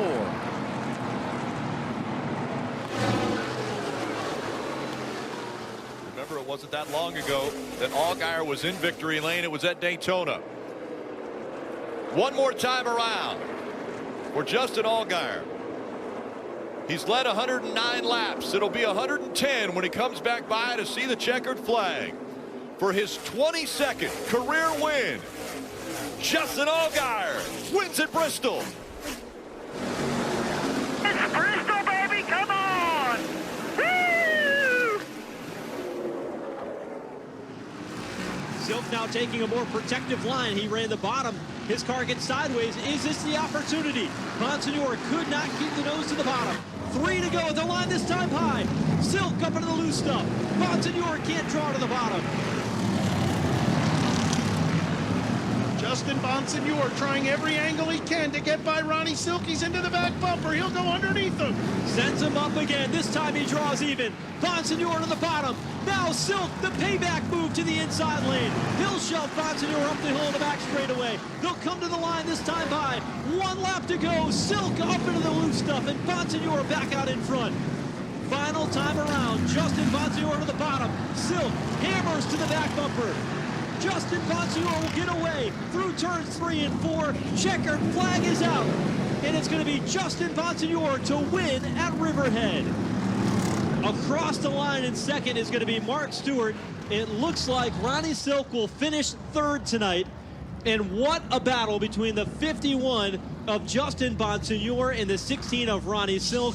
We knew at some point in time the rivalry, the tempers would boil over. Tonight, it's Justin Bonsignore who comes out on top, his second consecutive win. 1 lap to go, presented by Credit One Bank.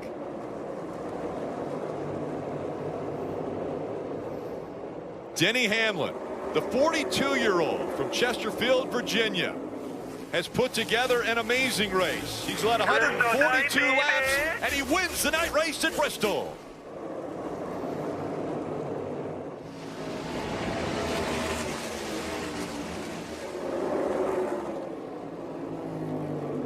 '51 career wins for Denny Hamlin. Bubba Wallace, with his finish, will advance to the round of 12, as does Martin Truex Jr. 1 lap to go, presented by Credit One Bank. John Hunter Nemechek, those fresh tires after the restart. He regrouped, was able to get by Parker Kligerman to take the lead here at Texas. I mentioned before, 6 wins already on the 2023 season, and a spot in the round of 8. John Hunter Nemechek is going to win at Texas. Yeah, thank you guys. That's how you do it right there.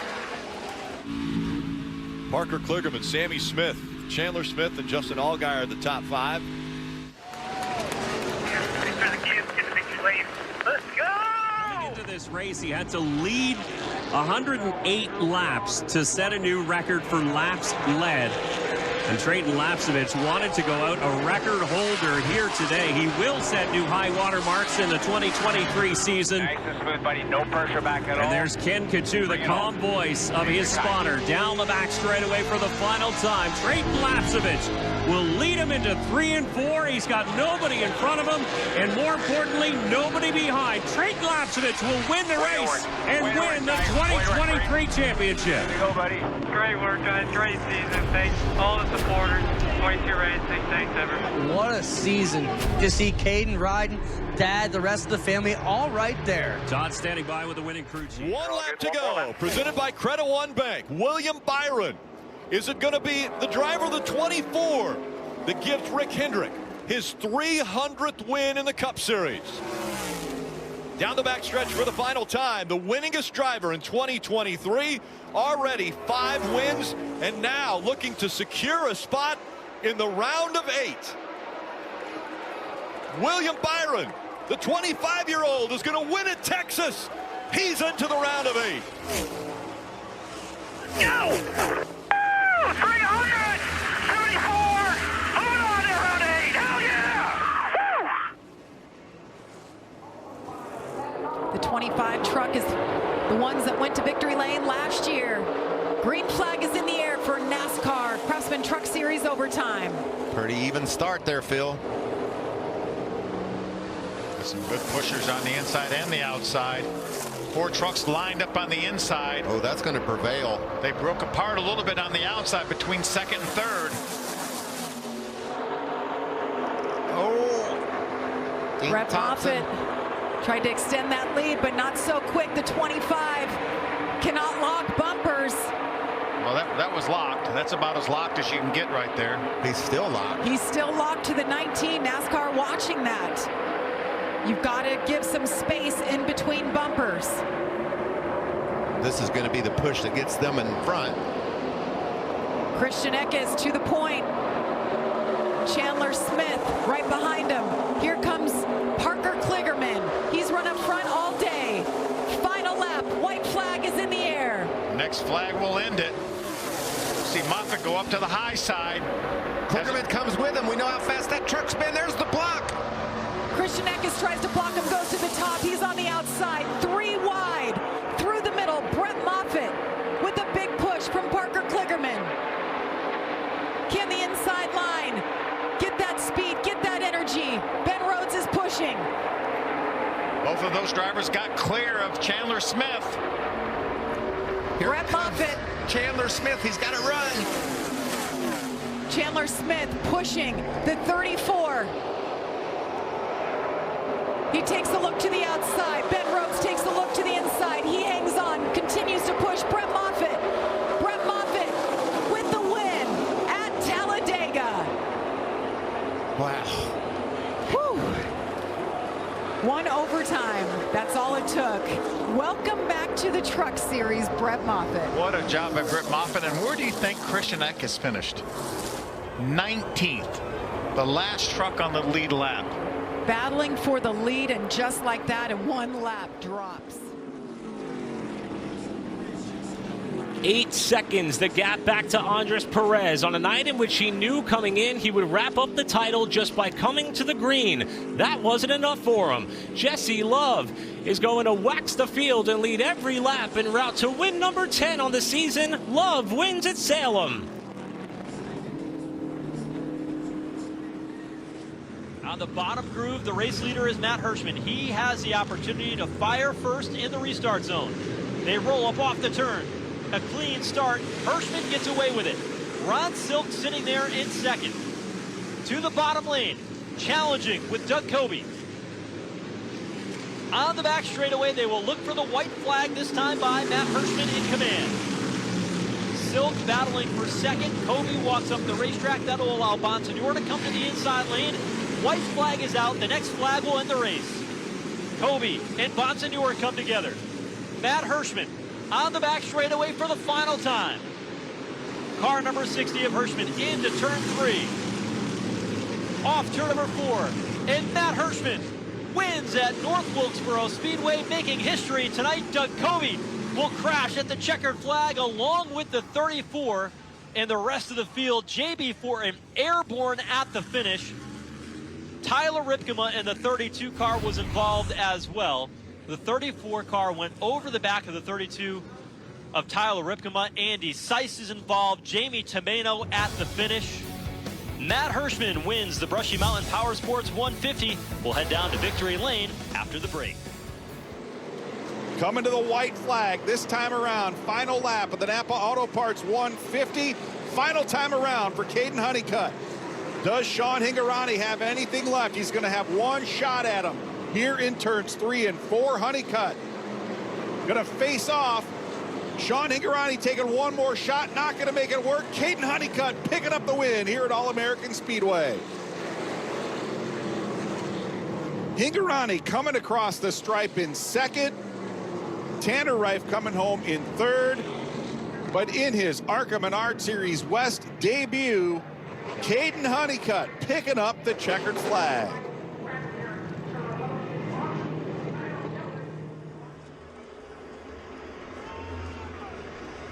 Through the tri-oval they go.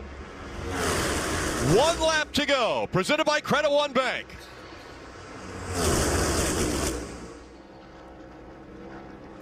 Oh, he almost spun the 12. Herbst into the back of Blaney. That cleared Harvick. Harvick is clear of the 12. Now he's got to have to block both lanes. The 12's going to have a little momentum here. I think Harvick can hop back in front of the 12.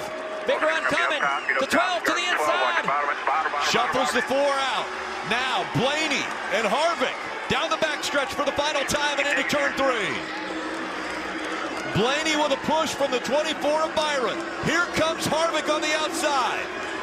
Can the 36 get to the back bumper of the 4 and give him a big push? Momentum coming. They're side by side through the tri-oval. Blaney, Harvick, Blaney, Harvick. They spin behind him. It's going to be Blaney. Yes! Blaney gets the win at Talladega. Good job, Josh. Made the move on the backstretch he had to make. When Harvick went high, he dove to the inside. There was enough room down there to jump in front of Byron.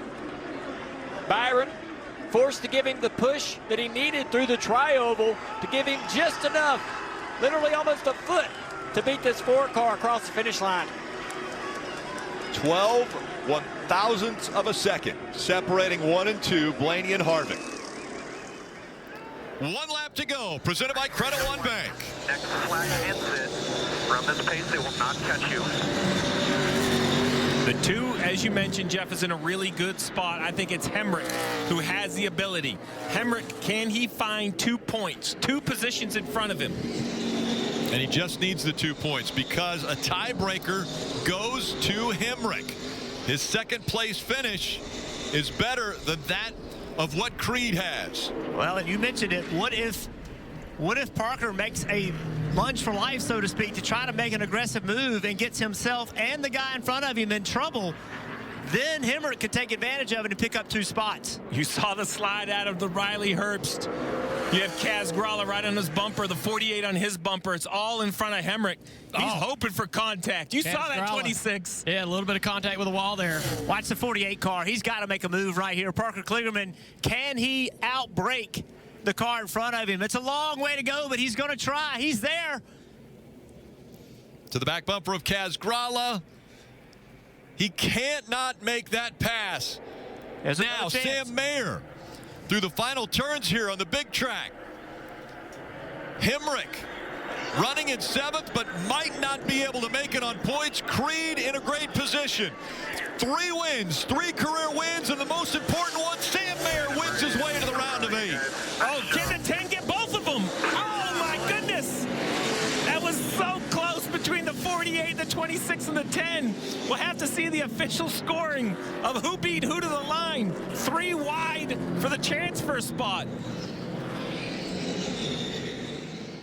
Steve, you talked about the fact that Hemrick, if he gets by these 2 cars, he advances to the next round. Look how close this is at the line. Absolutely. If the 10 passes those 2 cars, he ties with Creed and eliminates Creed on the tiebreaker. Look at this. What is this, a quarter of a car?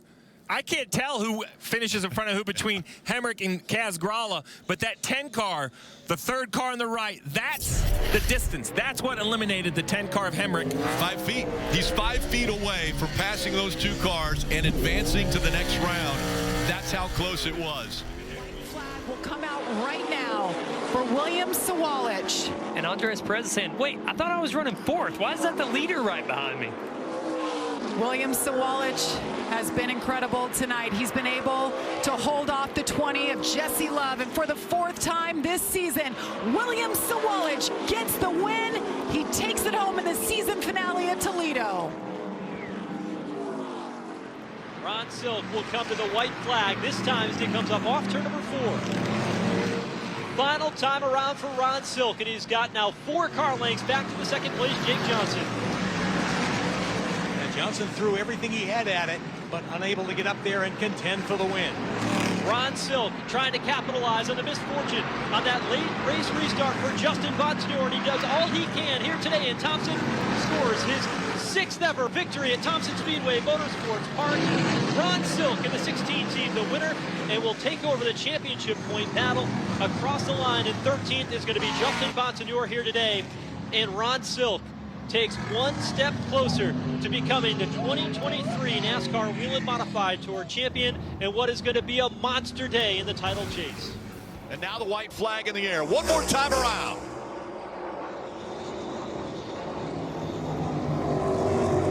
This is what Colleague Racing wanted to see A.J. Allmendinger do in 2023 with 7 road courses on the schedule.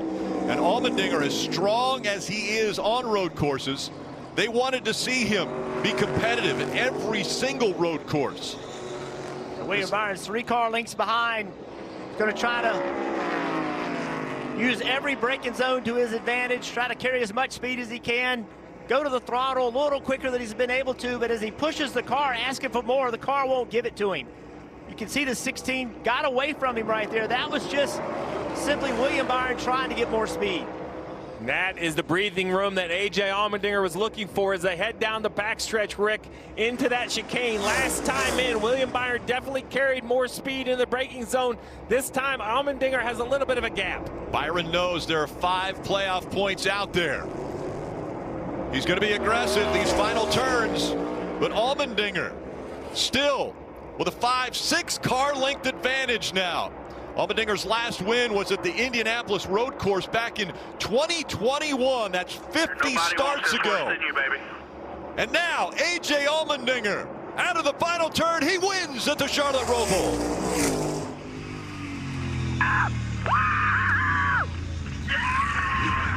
Love you, brother. Love you, man. Digger's house, baby. Good job, buddy. Awesome job, everyone. Awesome job. pace car, bringing it back down to the infield. 2 laps to settle it here at the bull ring. Fans on their feet, green flag back up. Can Trevor Huddleston make that top side work? One of the few drivers to do it all night long. Not going to make it happen on this restart. And he's going to get a shot there from Tanner Reif going into turn 3. White flag up. Final time around for Dylan Capello. Down the backstretch, no pressure at all from behind for the hitman through turns 3 and 4. Another shot there from Tanner Reif, but Dylan Capello going to take the win here at the bull ring. Trevor Huddleston going to come across the stripe in second, holding off that furious charge there from Tanner Reif. But look at this, Dylan Capello in his second career West Series start, going to take it to victory lane. It's 1 lap to go. Presented by Credit One Bank. You're hearing the crew talk to him. I love you so much, man. Thank you for everything, buddy. Last 2 first-time winners, Ryan Truex at Dover, that was his home track. Sam Mayer at Road America, that was his home track. And now Riley Herbst, a Las Vegas native with 50 to 60 of his friends and family in the grandstands, are here to witness his first ever win in the Xfinity Series. Vegas native Riley Herbst in front of the grandstands. He'll win here at Las Vegas. Thank you so much. Hell yeah, buddy. Welcome to the NASCAR Xfinity Series victory lane, man. From the back to the front. Larson's car struggling just a little bit here. Here comes Bell. Bell moved. Bell wobbled just a little bit right there. Lost a little speed. Had a huge run. Bell right up against the wall. 1 lap to go. Presented by Credit One Bank. Larson with a 3/10 of a second lead. Bell. A final effort through 1 and 2. Down the backstretch for the final time. Big gain right there by the 20 car. Through 3 and 4 for the final time. Now lap traffic coming into play. Bell on the high side. Larson's going to drift up in front of him. Does Bell have enough? It's Larson. Bell. Larson. Larson's going to win. What a finish by Kyle Larson. Good job. Larson advances to the championship 4, but what an effort by the 20 of Christopher Bell. Carson Hocevar leads them as the white flag will come out. 1 lap to go. What a season it has been for Carson Hocevar. 3 wins already, never made it to this point, and all the things happening behind him. How is this one going to shake out? This is amazing. What a great race. What a fun strategy run to the checker flag. What intensity. Zane Smith had to win this race to advance. 3 seconds back, he doesn't have enough time. Carson Hocevar, they've had a perfect day. He led when it counted most. Checkered flag is out. Carson Hocevar gets it done at Homestead Miami Speedway. They have punched their ticket and will race for a championship. And so will that guy right there, Ben Rhodes, who's going to come home in the 3rd spot. What a great call and a great drive by Ben Rhodes. Rich Lucius is crew chief. Thor Sport, great job for them. For the 1, it's 1 lap to go. Presented by Credit One Bank. Run your line down here. What will Riley Herbst do to try to get his 2nd win? Sam Mayer, that championship 4 spot right out in front of him as he slides out of turn 2. You could try and shoot down to the bottom here, run maybe a lane up off the wall, have the air block as best we can. You're good by 4. To the bottom of the racetrack, or the middle, goes the 98 of Riley Herbst. Can he get a run? Sam Mayer coming up of turn 4. Sam Mayer into the wall. He gets free. Here comes Herbst. It's going to be Sam Mayer. He wins his way to the championship 4. Good stuff today, boys. Best pit row we've had, best car we've had. We'll be able to have this, boys. Thank you. Caden Honeycutt off of turn 4. White flag in the air. Final lap. He's got a straightaway advantage over the battle for 2nd, 3rd, and 4th. Huddleston into the back of Tyler Reif. He's going to move him up the racetrack, but here comes Caden Honeycutt off at turn 4. Second career win for Caden Honeycutt in the 17. And Huddleston going to go around on the final lap.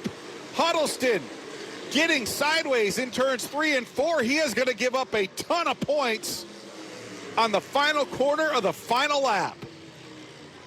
Saw him get into the back of Tyler Reif going into turn 1.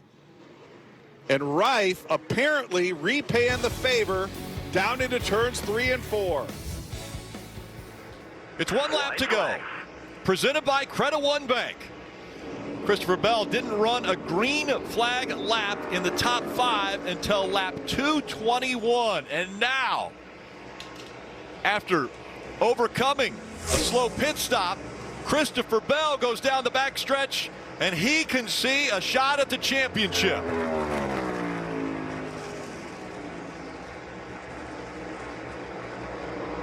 Christopher Bell off of turn 4. And the 28-year-old is going to lock himself into the championship 4. He's won in Miami.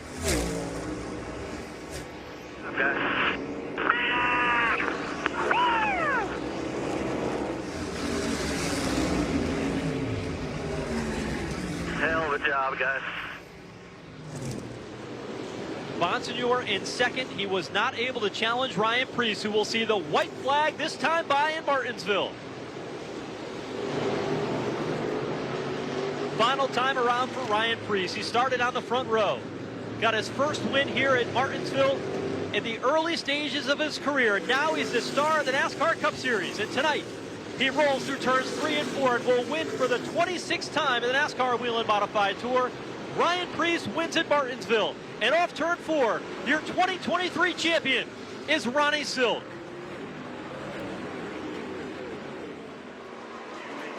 A shot to make it into the championship 4. It's overtime, presented by Credit One Bank. Hill on the inside, Creed on the outside. Back to the gas they go.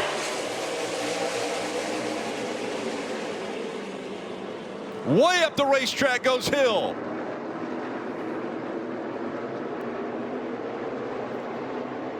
Creed into the back of the 21. He doesn't push him up high enough, but here he comes. He gets to the inside. The white flag's in the air. One more time around. The 7 got into the wall. Now Creed pushing the 21 up the racetrack. They're side by side. Creed has to win to make it into the championship 4. He's never won in the Xfinity Series. They smoked the tires. Here comes the 7. Contact made. The 7 of Allgaier on the inside. Creed, Allgaier's going to win at Martinsville. And they wreck on the front stretch. Big contact. Boys, you done right. Let's go! That is my guys. Yeah!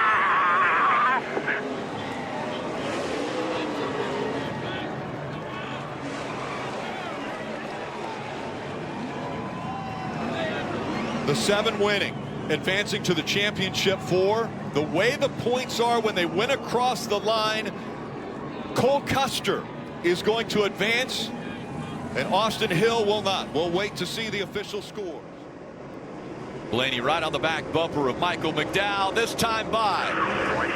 1 lap to go, presented by Credit One Bank. Half a mile of fuel is what Ryan Blaney needs. Less than that now. As he works his way through the final turns, Ryan Blaney is going to win his way into the championship 4. He wins at Martinsville.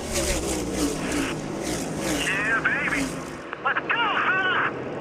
Let's go. Awesome job, man. Let's go race for a championship. So proud of everybody, man. Good job. To the white flag this time around. 1 mile of racing remains here at Phoenix Raceway. I think Sawalich is going to be okay. Just 1 to go. Oh, and David Smith jumping up the racetrack there in front of Dean Thompson. That could be exactly what Sawalich needed. Final time down the backstretch for William Sawalich. The gap building now on Dean Thompson into turns 3 and 4. Here comes William Sawalich off of 4, looking at the checkered flag. William Sawalich will win here at Phoenix.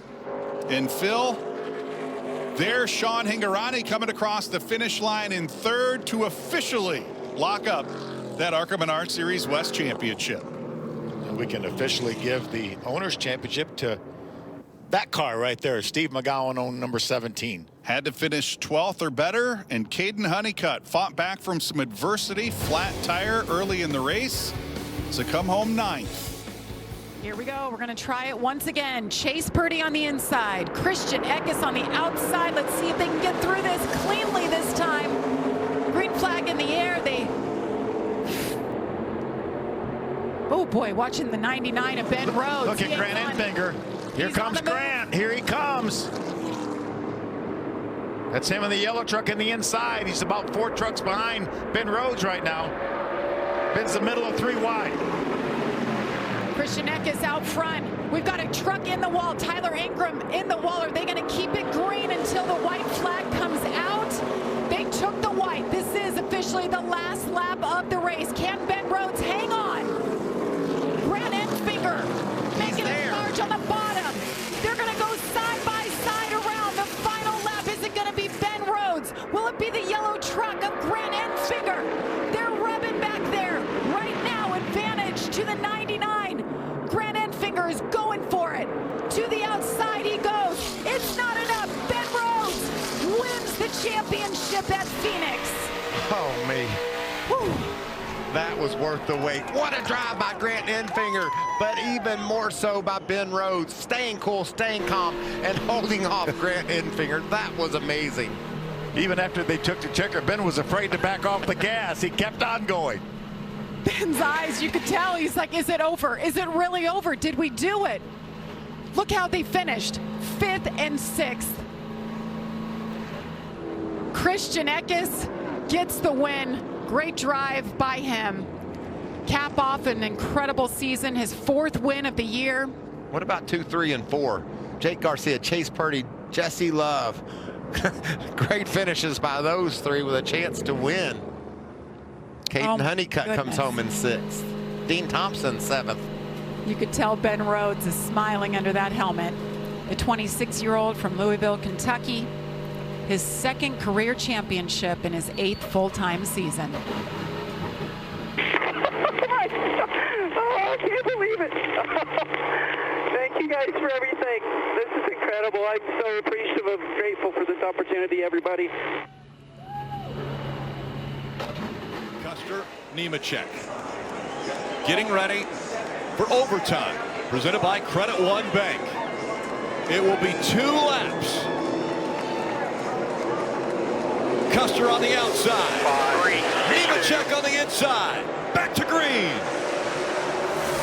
Great restart by the 00 on the 7. The 20 of John Hunter Nemechek goes so hard into turn 1. He slides up the racetrack. Here comes the 7. They're 3 wide for the lead down the backstretch. How will they come into 3? Allgaier aggressively goes into 3. Custer on the inside. Here comes Sheldon Creed. White flag one more time around. Custer's pulled out to the advantage. He needs a perfect 1 and 2. Allgaier higher, trying to keep the momentum up. Allgaier, he's getting a little pressure for second. Custer pulling away. Custer proving he deserves to be a part of NASCAR's elite. Today, Cole Custer is an Xfinity Series champion.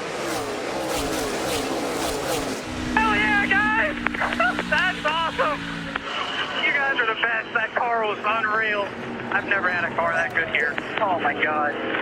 JD! Woo!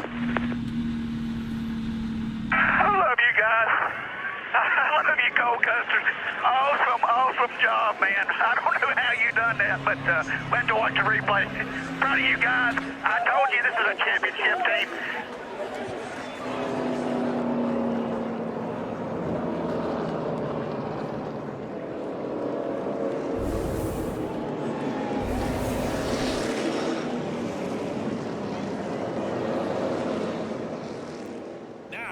1 lap to go. Presented by Credit One Bank. White flag here. 1 more. Chastain looking for the race win. Blaney looking for a championship. Chastain down the backstretch for the final time. Blaney is going to run in his tire tracks. You know, winning is in his family's DNA, and Ryan has just crested the mountain of all wins. Ryan Blaney is a NASCAR Cup Series champion. Oh, man. Thank you, guys, man. I'm getting emotional. Thank you, guys, man. What an awesome year, man. Thank you so much. Cannot wait to celebrate with you guys. RP, congrats. Thanks for giving me a shot. Hell of a job for driving. Proud of you for sticking with it all year. Way to go, Team 12. Congrats, Jonathan, everybody. Y'all deserve it, man. So cool. One hell of a job, man. One hell